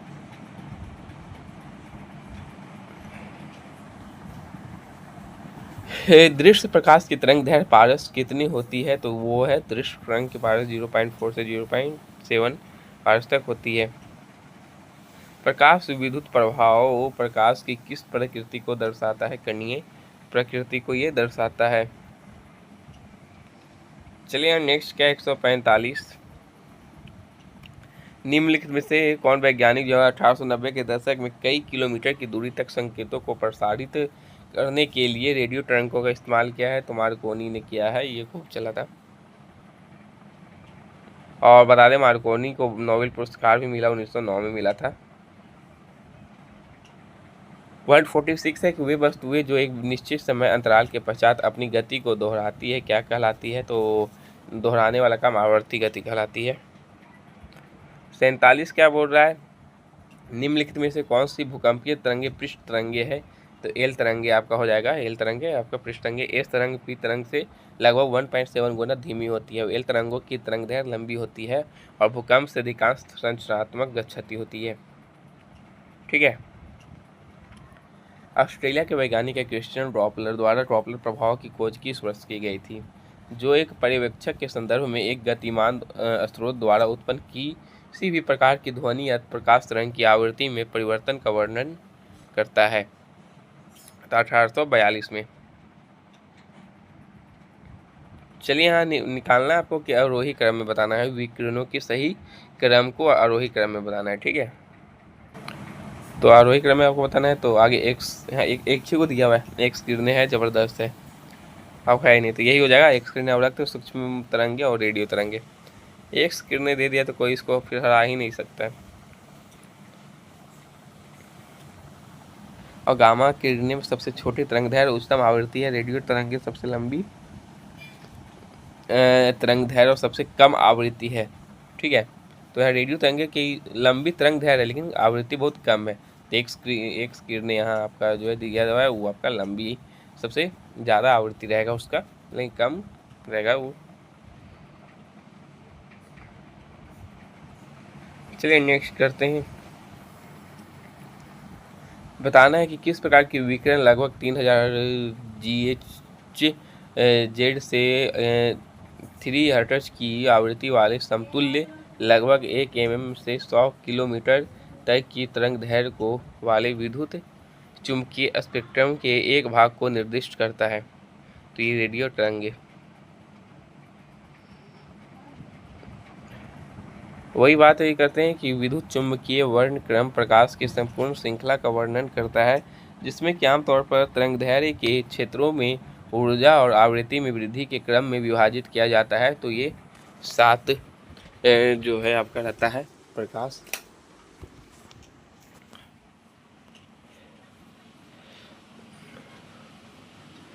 चलिए 152 पे आते हैं। निम्नलिखित में कौन सी तकनीक हमारे शरीर के अंदर के अंगों और संरचनाओं को देखने के लिए एक बड़े चुंबक और रेडियो तरंगे के संयोजन का उपयोग करती है? तो मैग्नेटिक रेजोनेंस इमेजिंग। क्वेश्चन ही बहुत लंबा होता है, इसका आंसर बहुत छोटा है, क्वेश्चन बहुत बड़ा रहता है। फिजिक्स कंप्लीट होने वाला ही है। एक सरल लोलक पेंडुलम में धातु की एक छोटी गेंद या पत्थर एक टुकड़ा होता है। ठीक है, तो जिसे एक कठोर स्टैंड में एक धागे में लटकाया जाता है। धातु की गेंद को पेंडुलम को क्या कहते हैं? ये बॉब कहा जाता है। इसको इतना घुमाने की ज़रूरत नहीं है, इतना लंबा क्वेश्चन जो लिखता है बेकार है, इसे आराम से कर देता। जो है वह दर क्या है जिस पर एक लहर पानी के माध्यम से चलती है और इसे समुद्र मील के मापा जाता है? तो वो हो जाएगा तरंगदैर्घ्य, तरंग गति। चलिए रेडियो धर्मिता पर आते हैं, कंप्लीट करते हैं। 155 हो चुका है। तो चलिए रेडियो धर्मिता है कि नाभिकीय विस्फोटों, आकाशीय तरित और रेडियो धर्मी क्षय की कम उत्तेजक गतिविधि द्वारा निर्मित किस प्रकार के विकिरण में बहुत छोटी तरंगदैर्घ्य होती है? तो गामा की होती है। नेक्स्ट है कि हेनरी बेक्यूरेल को 1903 में किस खोज के लिए भौतिकी का नोबेल पुरस्कार दिया गया था? तो ये मिला था आपका स्वतः स्फूर्त रेडियो धर्मिता के लिए। चलिए 157 है कि निम्नलिखित में से किस समस्थानिक का उपयोग परमाणु ऊर्जा संयंत्रों में विद्युत उत्पादन के लिए ईंधन के रूप में किया जाता है? तो यूरेनियम 235। यही बात करें कि पृथ्वी के आंतरिक ऊष्मा इंजन को शक्ति किससे प्राप्त होती है? रेडियो धर्मिता ऊर्जा से प्राप्त होती है। टोकामक नामक उपकरण निम्नलिखित में से किस प्रकार के ईंधन से संबंधित है? तो परमाणु से संबंधित है। वही बात करें 160 के निम्नलिखित में से कौन सा अल्फा कण को दर्शाता है? तो अल्फा कण को आपको यहाँ 4 2 He यहाँ आपको दर्शाता है। खोजें आते हैं अब, रासायनिक खोज मतलब फिजिक्स में खोज कौन किया उसके बारे में देखते हैं। इससे भी प्रश्न आपके आते रहते हैं कि किसने सर्वप्रथम अपवर्तन के उस सिद्धांत को प्रतिपादित किया था जो यह स्वतः सिद्ध मानता है कि प्रत्येक पदार्थ का एक विशिष्ट बक्कन अनुपात अपवर्तक सूचकांक होगा? तो ये बिलेरोड स्नेलियस, ये खगोल शास्त्री डच के और गणितज्ञ भी हैं, ठीक है। और डेनिस गैबोर जो है 1947 में होलोग्राफी का आविष्कार जो है किए थे, और थॉमस यंग प्रकाश की तरंग प्रवृत्ति का प्रदर्शन। माइकल फैराडे में आते हैं कि 1831 में कौन सा प्रसिद्ध जो है प्रयोग किया था? तो वो चुंबकीय प्रेरण की खोज किए थे, ठीक है। यहाँ बात नेक्स्ट की है कि एरी के कॉर्नेल, वोल्फगांग कैटरले और काई ई वीमन को क्षार परमाणुओं की तनु गैसों में बोस आइंस्टीन संघनन प्राप्त करने के लिए भौतिकी का नोबेल पुरस्कार किस वर्ष मिला था? 2001 में मिला था। बहुत लंबा क्वेश्चन घुमाता है, अरे भौतिकी का दे देता है, बोस को कब मिला? ये इतना लंबा घुमाने की कोई ज़रूरत ही नहीं थी कि आधा पढ़ाते पढ़ाते ही लोग थक जाए। ये आधा जितना बड़ा आंसर है, जितना बड़ा कि इसका क्वेश्चन होता है, वो एक्सप्लेन बहुत कम होता है और क्वेश्चन ही ज़्यादा रहता है। चलिए 164 है, हैंस क्रिश्चियन ऑस्टेड ने किस वर्ष में यह खोज की कि एक द्विक सूचक सुई के निकट रखे गए धातु तार में से विद्युत धारा प्रवाहित होने पर द्विक सूचक सुई में विक्षेप उत्पन्न होता है? तो 1820 में होता है। 19वीं सदी के प्रमुख वैज्ञानिक में से एक है हैंस क्रिश्चियन ऑस्टेड थे, जो 1770 से 1851 के विद्युत चुंबक की खोज में महत्वपूर्ण भूमिका निभाई थी। बाद में उन्होंने रेडियो, टेलीविजन और फाइबर ऑप्टिक्स जैसी तकनीकें बनाई। चलिए 65 क्या बोल रहा है कि निम्नलिखित में से किसने यह खोज की कि विद्युत धारा प्रवाहित करने वाली तार अपने बगल में विद्युत धारा को प्रवाहित करने वाली एक अन्य तार को आकर्षित या प्रतिकर्षित कर सकती है? तो हो जाएगा आंसर आर्ड्रे मेरी एम्पियर ने, जो 1820 में विद्युत चुंबक के मूलभूत सिद्धांतों की खोज की थी। चलिए 1801 है कि जोहान विल्हेम रिटर ने किस प्रकार के विद्युत चुंबकीय विकिरण की खोज की है? तो पैराविंगनी किरणें। और एक्सरे की खोज जो है की है विल्हेम रॉन्टेंगन ने 1895 में, और रक्त किरणों की खोज विलियम हर्शल ने किया है 1800 ईस्वी में। और यही बात आप क्या बोले, आगे चलते हैं। नेक्स्ट है कि गैलीलियो ने किस वर्ष गुरुत्वाकर्षण और उपार्जित संवेग की क्रिया द्वारा एक पेंडुलम की नियमित दोलायमान की गति का वर्णन किया है? तो 1602 में किया है। नेक्स्ट 168 पे आते हैं कि निम्नलिखित में से किसने रेडियो तरंगों की खोज करने के लिए मैक्सवेल के सिद्धांतों की पुष्टि की और 1886 में नियंत्रित रेडियो तरंगों को प्रसारित करने और प्राप्त करने वाले पहले व्यक्ति भी बने हैं? तो आंसर यहाँ हो जाएगा हेनरिक हर्टेज। जर्मन भौतिक वैज्ञानिक हैं जॉर्ज साइमन, जो 1827 में उनके द्वारा की गई खोज किस प्रकार के लिए जाना जाता है? जितना बड़ा क्वेश्चन नहीं, जितना बड़ा ऑप्शन नहीं उतना बड़ा तो इसका आंसर निकलेगा। ऑप्शन भी बड़ा है, मतलब क्वेश्चन भी तो बड़ा ही है, ऑप्शन भी बड़ा है और एक्सप्लेन छोटा है। तो यहाँ आंसर ओम का नियम हो जाएगा, ठीक है, मतलब बी आंसर हो जाएगा। एक्सप्लेन क्या करें जब क्वेश्चन को ही एक्सप्लेन कर दिया जा रहा है और ऑप्शन को ही, तो एक्सप्लेन करने की ज़रूरत ही नहीं है। 1800 में निम्नलिखित में से भौतिक वैज्ञानिकों में से किसने आधुनिक बैटरी के पुनर्गामी वोल्टाइक पाइल का आविष्कार किया था? तो वो किए हैं आपका एलेसेंड्रो वोल्टा ने, ठीक है। और महत्वपूर्ण आविष्कार जाने तो इसमें है तो दे देते हैं, बता देते हैं कि जॉर्ज स्टीफेंसन 1814 में द बचलर नामक एक लोकोमोटिव निर्माण किए, 4 मील की प्रति घंटे की रफ्तार से 30 टन वजन की पहाड़ी पर खींच सकता है। तो ये इनको याद रखना है, कुछ ऊपर खींचना होता है। George Stephenson. यांत्रिक कार्य और ऊष्मा ऊर्जा के बीच संबंध स्थापित करने का श्रेय किस भौतिकी वैज्ञानिक को माना जाता है? तो आंसर इसका आपका हो जाएगा जेम्स प्रेस्कॉट जूल को माना जाता है। 172 पे आते हैं कि निम्नलिखित में से कौन सा 1876 में association for of the cultivation of science के संस्थापक थे, जो बुनियादी विज्ञान के अग्रणी क्षेत्रों में मौलिक अनुसंधान की खोज के लिए भी समर्पित एक संस्था है। वो है आपका डॉक्टर महेंद्र लाल सरकार। ठीक है, चलिए 173 है कि भौतिक वैज्ञानिक है अल्बर्ट आइंस्टीन की 100वीं वर्षगांठ मनाने के लिए संयुक्त राष्ट्र ने विश्व भौतिक वर्ष किस जिसे आइंस्टीन वर्ष भी कहा जाता है कब घोषित हुआ था कि 2005 में हुआ था। 1995 में आइंस्टीन ने 3 महत्वपूर्ण शोधपत्र प्रकाशित किए थे, जिसमें कि सापेक्षता, क्वांटम सिद्धांत और ब्राउनियम गति की नींव रखी थी। परावर्तक दूरबीन के आविष्कार का श्रेय, या इससे देर तक दूरबीन का आविष्कार का श्रेय किसे जाता है, तो इसका सही था आइजैक न्यूटन को जाता है।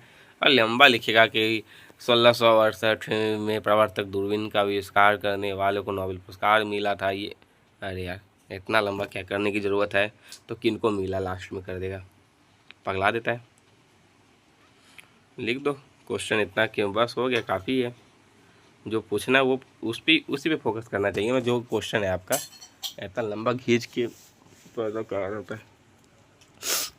और क्या कहना, अभी फिर से कमेंट क्या बोलते रहे, अभी थोड़ा तबीयत ख़राब है, लेकिन सोच रहे कि अब ज़्यादा है नहीं, कंप्लीट ही कर देते हैं। 175 हो चुका है, 247 है क्वेश्चन टोटल। फिजिक्स कंप्लीट करने के बाद नेक्स्ट लेवल्स पर लाएंगे।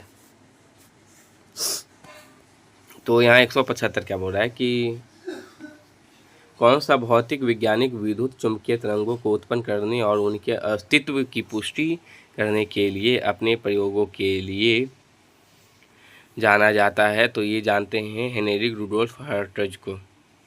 इनको 1991 में नोबेल पुरस्कार से भी सम्मानित किया गया था। बात है कि यहाँ क्वेश्चन है कि 1833 में कार्ल फ्रेडरिक गॉस और विल्हेम एडवर्ड वेबर ने किस उपकरण का आविष्कार जो है किया है, तो वो क्या है विद्युत चुम्बकीय टेलीग्राफ का। अब यहाँ दिए में कुछ, तो हेनरी मोजले परमाणु बैटरी का किए थे, पियर द मैरी क्यूरी रेडियम का, पर्सी स्पेंसर माइक्रोवेव का, डेविड ह्यूज और थॉमस एडिसन कार्बन माइक्रोफोन का, जॉन बॉर्डिन वाल्टर ब्रेटन और विलियम शॉकले ट्रांजिस्टर का, विल्हेम कर्नाड रोएंटजन एक्सरे का और विक्टर फ्रांसिस हेस ब्रह्मंडलीय विकिरण का। नेक्स्ट यहाँ है कि हेनरिक हेटर्स ने कब फोटो इलेक्ट्रिक प्रभाव की खोज की और यह पाया कि इलेक्ट्रोडों पर चमकदार पराबैंगनी प्रकाश उनके बीच वोल्टेज में परिवर्तन का कारण बनता है, तो 1887 में।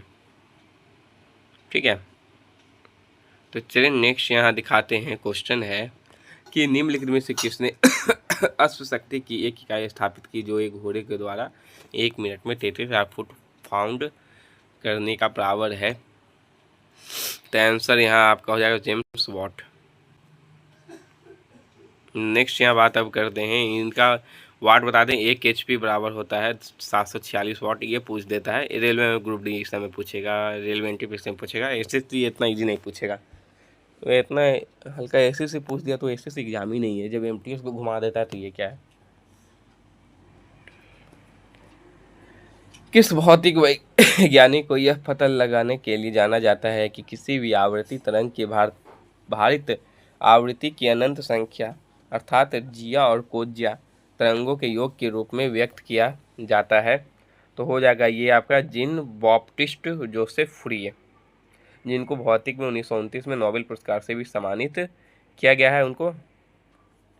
1833 में किस वैज्ञानिक ने दुनिया का सबसे शक्तिशाली विद्युत चुंबक अल्बानी चुंबक बनाया, जो एक समय में 750 पाउंड तक धातु उठा सकता है, तो ये आपको हम बताए थे अभी कि हेनरी थे, जोसेफ हेनरी, आपको एक्सप्लेन में बताए थे। जोसेफ हेनरी को नोबेल पुरस्कार मिला 1991 में मिला। और क्या एडवर्ड पर्सेल की यहाँ बात करें तो उनको अमेरिकी भौतिकी वैज्ञानिक जो है द्रव और ठोस पदार्थों के परमाणु चुंबकीय अनुनाद की खोज के लिए भौतिक में नोबेल 1952 में मिला। सॉरी, ये 1991 में जो नोबेल पुरस्कार मिला वो मिला है जॉन कॉकक्रॉफ्ट को। ठीक है, नाम ही ऐसा है कि अच्छा पढ़ना पड़ेगा। 1891 में किसने भंवर धराओं को परिघटना की खोज की जो चुंबकीय क्षेत्र के लंबवत तलों में चालकों के भीतर बंद लूप प्रभावित होता है? तो ये आंसर हो जाएगा लियोन फौकॉल्ट। ठीक है, चलिए नेक्स्ट चलते हैं। 182 है कि प्रकाश संचरण के लिए आवश्यक सैद्धांतिक पदार्थ प्रकाशवाही ईथर के माध्यम से पृथ्वी की गति का पता लगाने के लिए किस प्रयोग का रूपरेखा तैयार की गई थी?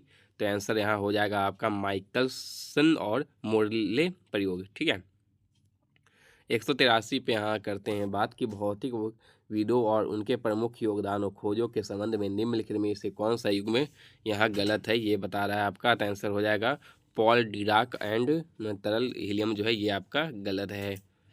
ठीक है, पॉल डिराक जो है क्वांटम सिद्धांत से संबंधित है। तरक हीलियम जो है ना ये आपका वैज्ञानिक है कि कमेरलिंग ओन्स जो खोज किए थे अवाग्नमिटी की उत्प्लावता का सिद्धांत। चलिए नेक्स्ट यहाँ बात करते हैं। 184 है कि 19वीं शताब्दी के शुरुआत में किसने यह प्रमाणित किया कि 14 आकाशीय जालक क्या अंतरिक्ष में बिंदुओं की नियमित पुनरावर्तक व्यवस्थाएं हैं जो समरूपता और ज्यामिति से भिन्न है? तो आंसर हो जाएगा ऑगस्टे ब्रॉवेस। ठीक है, यहाँ चलिए यहाँ बात करें कि विलियम ब्रैग एक्सरे के माध्यम से क्रिस्टल संरचना के विश्लेषण में उनकी सेवाओं के लिए अपने पुत्र लॉरेंस ब्रैग के साथ नोबेल पुरस्कार प्राप्त किया था। और जोरोल्म कार्ले जो है एक्सरे के स्कैटरिंग तकनीक का प्रयोग करके क्रिस्टल संरचनाओं के प्रत्यक्ष विश्लेषण के लिए उन्हें 1985 में रसायन विज्ञान में नोबेल पुरस्कार से सम्मानित किया गया था। 185 आते हैं कि हिदेकी युकावा जो है आपका को किस खोज के लिए 1949 में नोबेल पुरस्कार जो है मिला है हिदेकी युकावा को? तो यहाँ आंसर आपका हो जाएगा नाभिकीय बलों का सिद्धांत के लिए। ठीक है, चलिए यहाँ बात करते हैं नेक्स्ट की 186। चलिए यहाँ बात करें कि किस वैज्ञानिक ने सुझाव दिया कि चुंबक को भी धारावाही चालक पर समान और विपरीत बल लगाना चाहिए? तो आंसर यहाँ हो जाएगा आपका आंड्रे मैरी एम्पियर ने। ठीक है, तो यही बात करें 187 की 1911 में अल्फा क्षय की यहाँ बात करते हैं कि 1911 में अल्फा क्षय के अर्ध आयुकाल और उत्सर्जित अल्फा कणों की ऊर्जा के बीच के प्रयोग सिद्ध संबंध किसने खोजा था? तो आंसर ये आपका गीगर और नट्टल हो जाएगा। ठीक है, गीगर और नट्टल। चलिए नेक्स्ट यहाँ बात करते हैं। तो 188 है कि इवेंजेलिस्टा टोरिसेली किस खोज के लिए प्रसिद्ध है? यहाँ बोला जा रहा है आपका। तो आंसर यहाँ जो है आपका हो जाएगा मरकरी बैरोमीटर का आविष्कार जो है किए थे इवेंजेलिस्टा टोरिसेली। 189 है कि 1664 में ट्रेपेजियम में 5वें तारे की खोज किसने की थी जो नक्षत्र ओरियन में एक तारामंडल मिनी नक्षत्र है? तो ये आपका रॉबर्ट हुक हो जाएगा। 190 आ गए कि 1785 में विद्युत आवेशों के बीच के बल को मापने के लिए अंशांकित मरोड़ तुला का उपयोग किसने किया था? तो आंसर हो जाएगा चार्ल्स ऑगस्टिन ने। ठीक है, 191 है कि निम्नलिखित में से कौन 17वीं शताब्दी में वैक्यूम पंप के आविष्कार के लिए प्रसिद्ध है? इन्होंने सबसे पहले अंतरिक्ष के पूर्ण निर्वात की अवधारणा दी थी, हवा के भार का मापन किया था और मौसम की भविष्यवाणी करने के लिए हवा के दाब का इस्तेमाल किया था। तो आंसर हो जाएगा यहाँ ऑटो वॉन ग्वेरिक ने। चलिए 1928 में किसने खोजा कि रंगीन प्रकाश की किरण किसी द्रव में प्रवेश करती है तो उस द्रव द्वारा प्रकिरणित प्रकाश का एक अंश भिन्न रंग है? ये आपका सीवी रमन का है। सीवी रमन को रमन प्रभाव की खोज के लिए 1930 में भौतिकी में नोबेल पुरस्कार से सम्मानित किया गया था। यहाँ नेक्स्ट है कि एक स्थिर चुंबकीय क्षेत्र की उपस्थिति में वर्णक्रमीय रेखा के कई घटकों में विभाजित होने के प्रभाव को क्या कहेंगे? जीवम प्रभाव कहते हैं। यहाँ नेक्स्ट करने की बात करते हैं। तो यहाँ जो है क्वेश्चन आपका है कि ऊर्जा क्वांटा एनर्जी क्वांटा की खोज के लिए 1918 ईस्वी में किस वैज्ञानिक को नोबेल पुरस्कार जो है यहाँ दिया गया है, ये आपसे बताना है आपको। तो ये आंसर आपका हो जाएगा मैक्स कार्ल को। ठीक है, Max Karl Ernst Ludwig Planck 1929 में इलेक्ट्रॉनों की खोज तथा तरंग प्रकलन की खोज की थी, तरंग प्रकृति की खोज की थी भौतिकी में लुइस डी ब्रोगली ने। यहाँ आप देख लें। ठीक है, लुइस डी ब्रोगली ने यहाँ भौतिकी में किए थे 1929 में। वर्नल हाइजेनबर्ग जो है ये भौतिकी 1932 में है। क्वांटम यांत्रिकी का निर्माण किया था।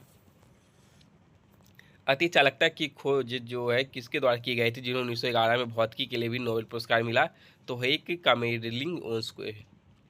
चलिए 196 आते हैं कि निम्नलिखित में से किस वैज्ञानिक किसने कॉटन जीन का आविष्कार किया था, तो ये एली व्हिटनी ने किया था। इकाइयों और माप पे आते हैं, वो कंप्लीट आपका हो चुका है। तो इकाइयाँ और माप है। ठीक है, बस मेरे चैनल से जुड़ा और इसको भी कंप्लीट अब कर दिए, ये भी अब कंप्लीट ही है। समझे कि अब ज़्यादा क्वेश्चन नहीं, 50 क्वेश्चन और होंगे, उसके बाद आपका ये कंप्लीट हो जाएगा। फिर ज्योग्राफी को ले लेते हैं, क्योंकि ये सब आपको बहुत ज़रूरी है। और ज्योग्राफी के बाद एक पॉलिटी जो छूट गया था उसको भी कंप्लीट कर देंगे। तो लेंस की ऑप्टिकल पावर जो होती है के लिए माप की इकाई क्या है, तो लेंस की ऑप्टिकल पावर की, तो ये डायोप्टर है आपका। तो ये सब बताने की क्या ज़रूरत है। ठीक है, निम्नलिखित में से किन दो राशियों की विमाएँ समान है, यहाँ ये बताना है आपको। तो आंसर आपका हो जाएगा कार्य और बल अघूर्ण जो है ये आपकी समान है। चलिए नेक्स्ट यहाँ बात अब करते हैं। तो ये पूछ लेता है, तो इस पर ध्यान दे दें एक बार। कार्य और बल आघूर्ण, कार्य और बल आघूर्ण दोनों की विमाएँ समान हैं, जिन्हें जो है आप यहाँ ML2T आप बोल सकते हो के रूप में व्यक्त किया जाता है। विमीय सूत्र जान ले, बल का तो MLT-2 और शक्ति का हो जाएगा ML2T-3। जड़त्व आघूर्ण मतलब किलोग्राम मीटर स्क्वायर का हो जाएगा ML2T0 हो जाएगा। संवेग का हो जाएगा MLT-1। त्वरण का हो जाएगा मीटर पर सेकेंड स्क्वायर, मतलब ऐसे हो जाएगा, सॉरी, त्वरण का हो जाएगा LT-2। विद्युतीय धारिता क्या हो जाएगा आपका M-1 L/-2 और T4I2। जूल का मतलब ऊर्जा का हो जाएगा ML2T-2। और विद्युत क्षेत्र की तीव्रता हो जाएगा MLT-3I-1। आवेग का हो जाएगा MLT-1। धारा का एसआई मात्रक तो एम्पियर होता है। तो मीटर, द्रव्यमान, किलोग्राम, समय, सेकंड, ये सब आपका आगे बढ़ते हैं। निम्नलिखित में से कि कौन सी ऊर्जा की इकाई नहीं है, तो ऊर्जा की इकाई आपका न्यूटन नहीं है, बल का एसआई मात्रक आपका न्यूटन है। ठीक है, अश्व शक्ति जो होता है 746 वाट के बराबर होता है।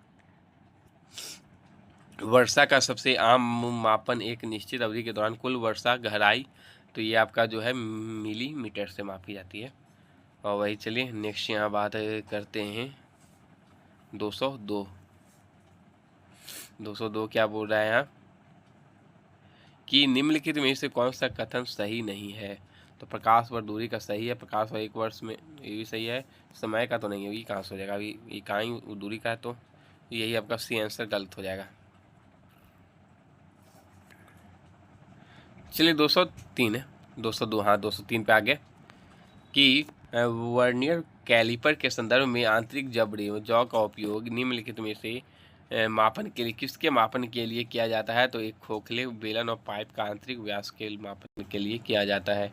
204 क्या बोल रहा है कि विशिष्ट प्रतिरोध का मात्रक क्या होता है, तो यहाँ आंसर आपका यहाँ हो जाएगा ओम मीटर आपका होता है। एसआई व्युत्पन्न इकाई जाने तो विद्युत आवेश का कूलॉम, प्रेकत्व का हेनरी का हेनरी हो जाएगा, विद्युत धारा का एम्पियर, संधारित्र का फैराड, चुंबकीय फ्लक्स घनत्व टेस्ला, चुंबकीय फ्लक्स का वेबर। वह एक फ्लक्स घनत्व है तो टेस्ला है, और फ्लक्स हो जाएगा तो वेबर।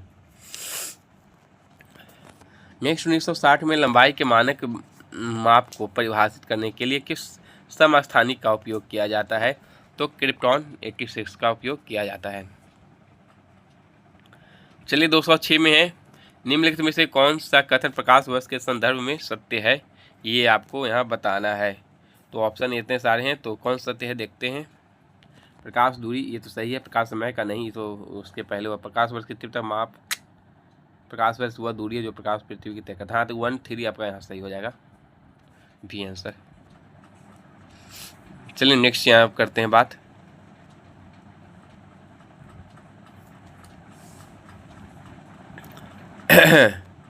नेक्स्ट क्या है कि 207 है कि एक जो है एक मीटर एक अरबा भाग होता है। अच्छा, एक अरबा अरब, एक अरब होना चाहिए, अरबा थोड़ा नहीं, तो एक नैनोमीटर कर देते हैं, एक मीटर के एक अरब होता है। ठीक है, निम्नलिखित में कौन सा कथन सही है? तो यहाँ सही आपका हो जाएगा कार्य की इकाई जूल, बी आंसर हो जाएगा। 1 किलो वाट बराबर यहाँ जो हो जाएगा 3600 केजी जूल हर्टेज हो जाएगा। ये सब क्या है? अब शुद्ध गतिक सैन्यता की गॉसियन इकाई क्या है? तो स्टोक्स है। 211 क्या बोल रहा है कि रेखीय संवेग के मापन की इकाई क्या है? तो केजी मीटर पर सेकेंड है। ठीक है, तो यहाँ चलते हैं कि इन सूचीबद्ध भौतिक राशियों में से सदिश राशि की पहचान करनी है। तो चलिए, सदिश राशि की पहचान गुरुत्वाकर्षण तीव्रता यहाँ आंसर हो जाएगा। सदिश राशि वह भौतिक राशि जिसमें कि परिमाण दोनों होते हैं, और अदिश राशि वह भौतिक राशि जिसमें केवल परिमाण होते हैं, दिशा नहीं होती है। 213 में आप बात करते हैं तो 0.05800 के सार्थक अंकों की संख्या आपकी 4 है। सॉरी, यहाँ हो जाएगा आंसर 4। पहला नियम यह है कि सभी गैर शून्य अंक सार्थक माने जाते हैं, और दूसरा नियम यह है कि गैर शून्य अंकों के बीच के शून्य को भी सार्थक अंक माना जाता है। उदाहरण 4.506 में 5 सार्थक अंक हैं। तीसरा नियम इस प्रकार दिया जा सकता है कि संख्या के अंत में या दाईं ओर शून्य के भी सार्थक अंक होते हैं। सिस्मोग्राफ का जो है उपयोग यहाँ पूछ रहा है, तो ये भूकंप के लिए किया जाता है। तो चलिए, और एक और बात बताने का, एक स्टैटिक जीके और चलेगा आपका, खाली स्टैटिक चलेगा, ज़बरदस्त रहने वाला वो। एक गैर एसआई इकाई जिसे नीट कहा जाता है, निम्नलिखित में से किस प्रकाश समिति राशि की इकाई है जिसका उपयोग प्रकाश की तीव्रता को मापने के लिए किया जाता है? तो ये है ल्यूमिनेंस। वह कौन सा उपकरण है जो वर्षा का पता लगाने, उसकी गति और तीव्रता का निर्धारण करने और वर्षा, बर्फ या ओली जैसे वर्षा प्रकारों की पहचान करने के लिए विद्युत चुम्बकीय ऊर्जा के क्या क्वेश्चन स्पंदों की वायुमंडल में भेजता है? ये यहाँ पूछा जा रहा है। तो आंसर हो जाएगा डॉपलर मौसम रडार। ठीक है, चलिए 217 क्वेश्चन है आपको कि यहाँ मिलान आपको करनी है, मतलब इसका। तो चलिए यहाँ मिलान कर लेते हैं। तो सेक्सटेंट हो गया, जो दृश्यमान वस्तुओं के बीच के कोण को मापता है, ये आपका हो जाएगा। तो पहला का ए हो जाएगा, और पहला का ए देख लेते हैं, सब उसका मिला लेंगे किस में है। तो बी आंसर यहाँ आपका जो आ रहा है, और दूसरा का डी हो जाएगा। तो यहाँ आप देख सकते हैं यूडोमीटर का यू वर्षा की मात्रा को मापता है। और वही बात करें थ्री का भी, थर्मोपाइल हो जाएगा, विकसित ऊष्मा की अल्प मात्रा को मापता है। अब पायरोमीटर का हो जाएगा किसी तरह के तापमान को। ठीक है, 18 CGS है, सेंटीमीटर ग्राम सेकंड प्रणाली है ये आपका। ऑस्टेड चुंबकीय तीव्रता का मात्रक है ऑस्ट्रेड का। 219 क्या बोल रहा है कि निम्नलिखित में से माप की कौन सी एक इकाई है जो ब्रह्मांड के विस्तार की दर की व्याख्या करती है? द हब्बल नियतांक। चलिए नेक्स्ट यहाँ बात करते हैं।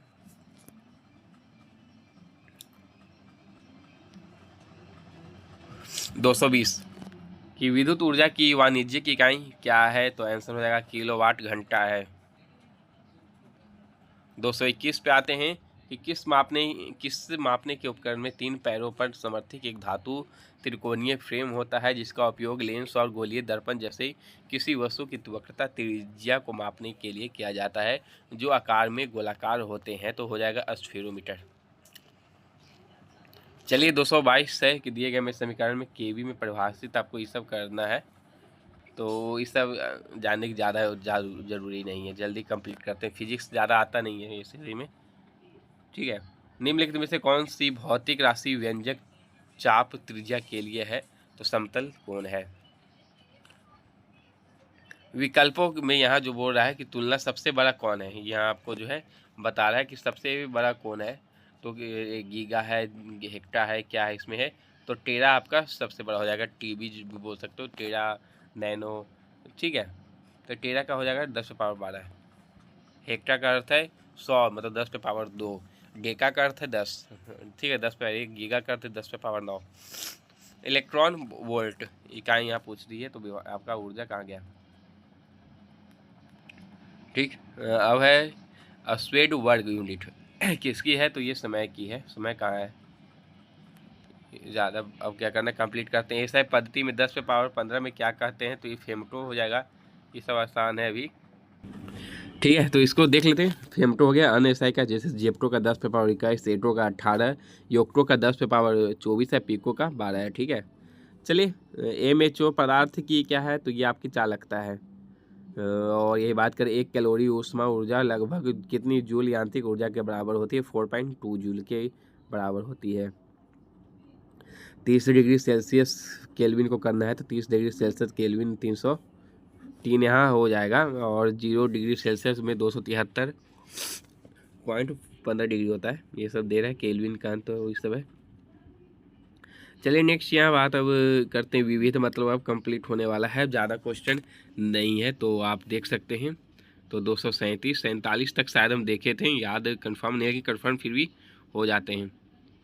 हाँ मतलब कि कंप्लीट 50, अच्छा 51 तक टोटल क्वेश्चन है। चलिए तो विविध को कंप्लीट करते हैं, और ज़्यादा नहीं है, बच रहा है। तो विविध आगे कहाँ गया? ये आ गया। तो यहाँ ये थोड़ा ये से किया हुआ था, ठीक है। तो थोड़ा रेस्ट आप भी कर लें, थोड़ा बकवास करने का मन कर रहा है, कितना बोलते रहेंगे, पढ़ाई पढ़ाई पढ़ाई सब सही है। चलिए यहाँ बात है कि 1905 में प्रसिद्ध समीकरण है ई पे पावर MC स्क्वायर का प्रतिपादन किसने किया था? ये अल्बर्ट आइंस्टाइन। कहाँ गए? ये सब इजी है, ये सब बच्चा बता देगा, ये सब कुछ नहीं बीबी। 1450 में पहली बार आविष्कृत पवन का मापक यंत्र बताना है। तो पवन में त्रिपवन वेगमापी आ गया। क्वेश्चन अब क्या करना है ना कि आपको ये ऑप्शन देखकर मारना है, ठीक है। ऑप्शन क्या, क्वेश्चन ही देखकर आपको आंसर इस तरह में बन जाएगा। विविध बहुत इजी रहता है, लगता है, ठीक है। तो यहाँ बात क्या है कि बोल रहा है, एक बार देख लेते हैं कि आवेशित कणों, कहाँ गया, एक मिनट, हाँ, आवेशित कणों को उच्च वेग तक त्वरित करने के लिए निम्नलिखित में से किस उपकरण, ओहो देखिए, आवेशित कण को उच्च वेग तक, ये साइक्लोट्रॉन कहाँ गया? ये आपका इस साइक्लोट्रॉन हो जाएगा। विविध जितना है सब आसान है, इसको सोचने वाली बात नहीं है। और इसको कौन खोज किया, ये सब बेकार है, ये सब नहीं पूछेगा। यहाँ 34 आते हैं कि निम्नलिखित में कौन सा जड़त्व आघूर्ण है? जड़त्व आघूर्ण आपका बता दे तो I/m/r² हो जाएगा। m/r², यहाँ हो गया आपका। I आपका जड़त्व आघूर्ण होता है, ठीक है। m आपका द्रव्यमान बिंदु, r आघूर्णन अक्ष है। तो ये सब जल्दी आपका हो गया, ये आपका आसान है, और फिजिक्स कंप्लीट हो गया है। तो आप लोग मेरे चैनल को शेयर सब्सक्राइब करते रहें, बस इतने बड़े क्वेश्चन खाली बन गया है नाम का। क्वेश्चन है कि 1928 में निष्पादित कौन सा समीकरण एक सापेक्ष गति का गतिमान इलेक्ट्रॉन के व्यवहार का वर्णन करने के लिए क्वांटम सिद्धांत और विशिष्ट अपेक्षिकता को संयोजित करता है? बाप रे बाप, यहाँ कौन है? डिराक समीकरण आंसर हो जाएगा, ठीक है।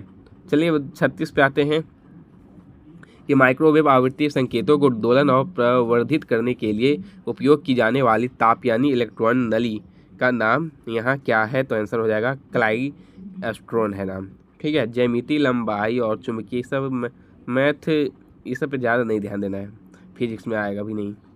ये गलती से आपके शिफ्ट में पूछी वो अलग बात है, लेकिन ज़्यादातर 1-2 आता है, काफ़ी है। अभी तक देख रहे हो ना कितने आ रहा है। किसी एक समान चुंबकीय क्षेत्र में एक आवेशित कण के मार्ग की वक्रता त्रिज्या किसके समानुपाती होता है? कण के संवेग के समानुपाती होता है। चलिए यहाँ नेक्स्ट चलते हैं। मेरी सर्दी अभी ठीक नहीं है, लेकिन फिजिक्स आपका ठीक कर दिए। फिजिक्स पूरा कंप्लीट हो चुका है। अब ज्योग्राफी पे वार करते हैं। बस मेरे चैनल से जुड़े हैं और शेयर और सब्सक्राइब करते रहेंगे, ठीक है। और खूब देखें इसको और शेयर ज़रूर करें, और क्योंकि एग्ज़ाम एसएससी का नज़दीक आ गया है, शुरुआत अब हो चुकी है, वैकेंसी कम आ गई है, लेकिन कोई बात नहीं। आप लोग कमेंट में बताएंगे कि किसकी तैयारी कर रहे हैं। मैं एसएससी में ज़्यादातर फोकस CGL पर है, CHSL पर है, स्टेनो पर है, GD पर है, कि फेज किसी का तो फेज 11 पे, फेज 13 जो आया उस पर भी ध्यान रहता है, क्योंकि उसमें एक ही एग्ज़ाम रहता है। कट ऑफ हाई, मतलब कट ऑफ पार करेंगे तो जॉब लग गई। असल में 2-3 एग्ज़ाम है। किसी का GD हो गया दौड़ने के लिए, MTS भी कोई भी ध्यान दे रहा होगा कि एक बार में निकाल लें। तो वो आप लोग कमेंट जरूर करें कि आप इतना कमेंट जो करते हैं कि कंप्लीट करने के लिए बुक को, आप किसकी तैयारी कर रहे हैं, ठीक है। ऐसे ठीक है, लेकिन मेन फोकस आपका किस पर है? CGL पर है या फिर CHSL? ऐसा बताइएगा ज़रूर कमेंट में। एक छड़ चुंबक के अंदर चुंबकीय बल रेखाओं के संबंध में निम्नलिखित में कौन सा दावा सही है? तो ये आपका जो है चुंबक कि विद्यमान नहीं होता। ये कैसे गलत है, ये होता है चुंबक एस एन आई, ये आपका आंसर हो जाएगा ध्रुव तक। ठीक है, 1903 में आ गया, सॉरी 240 का क्वेश्चन। 1903 में अमेरिकी वैज्ञानिकों को निकोलस और हुल के दृश्य प्रकाश का विकिरण दाब माप कर किस समीकरण की पुष्टि की थी? तो आंसर हो जाएगा P बराबर आपका U/C हो जाएगा। विकिरण दाब वह यांत्रिक दाब को है जो विद्युत चुंबकीय क्षेत्र और वस्तु के बीच गति के आदान प्रदान के कारण किसी सतह पर लगाया जाता है। दिया गया समीकरण है, आपको बताना है किसका वर्णन है। तो ये स्थिति और समय का है वर्णन, ये S बराबर UT। और 242 है, उस अनुप्रयोगों की पहचान करें जिसमें सौर सेल का उपयोग नहीं होता है। लिफ्ट प्रणाली, सी आंसर हो जाएगा आपका। तो 50 आने वाले हैं, 73 43 हो गया। वायु गर्म करने पर जो है आपका प्रसारित होती है और ठंडा करने पर संकुचित होती है, इससे तो सब बता देगा। रिमोट कंट्रोल छोटे खिलौने और वायरलेस रसोई उपकरणों जैसे घरेलू गैजेट के लिए उपयोग की जाने वाली AA बैटरी का प्रारंभिक वोल्टेज क्या है? तो आंसर 1.5 वोल्ट है। नोमोन एक किसका हिस्सा है? तो सौर घड़ी का एक हिस्सा है। 246 में आते हैं कि किसका उपयोग किसी व्यक्ति की आंखों के अंदर के दाब को मापने के लिए किया जाता है? टोनोमीटर का। प्रतिदिन सुबह का कौन सा कार्य क्वांटम यांत्रिकी का हिस्सा है? तो अलार्म घड़ी का बजने का है हिस्सा। तो आप ख़त्म हो चुका है, तो लगे रहिए, शेयर सब्सक्राइब में करते रहिए। निम्नलिखित में से कौन सा सेल का उपयोग घड़ियों में नहीं किया जाता है? लेड एसिड सेल का उपयोग नहीं किया जाता है। बात है कि जिसका आविष्कार पहली बार जो है 1859 में फ्रांसीसी वैज्ञानिक भौतिक वैज्ञानिक है गैस्टन प्लांट ने किया था। मिल्केन के ऑयल ड्रॉप प्रयोग में तेल की बूंद ऐसी बल के अधीन होती है जिनकी प्रकृति निम्नलिखित में किस श्रेणी में नहीं आती है? तो स्थिर चुंबकीय में नहीं आती है। विद्युत तथा चुंबकीय क्षेत्रों तथा उनके स्रोत आवेशों और धारा घनत्व सहित समीकरणों के एक निकाय को आप मैक्सवेल समीकरणों के रूप में जाना जाता है। हमारे ब्रह्मांड में कौन सा तत्व सर्वाधिक प्रचुरता में है? तो हाइड्रोजन। तो ये आपका कंप्लीट हो गया। अब सॉरी, अब बता देते हैं आपको, गलत ज्योग्राफी नहीं चलेगा, याद आ गया, ज्योग्राफी नहीं चलेगा आपका, जो छूट गया जैसे पॉलिटी कुछ छूटा हुआ है तो उसको अभी कंप्लीट करते हैं। और फिर अभी स्टैटिक जीके में बहुत कुछ छूट गया है तो उसको कंप्लीट करते हैं। ठीक है, जैसे पुस्तक हो गया, राइटर हो गया, तो उसके बाद ज्योग्राफी को लेंगे। तो अभी स्टैटिक्स को और पॉलिटी को कंप्लीट करते हैं। पॉलिटी तो कुछ याद नहीं है, 100 कुछ क्वेश्चन होंगे, तो उसको कंप्लीट करने के बाद स्टैटिक्स पे ध्यान देते हैं। तो ठीक है, ज्योग्राफी बाद में रहेगा। तो ठीक है, शेयर सब्सक्राइब करते रहें और फिजिक्स कंप्लीट करें।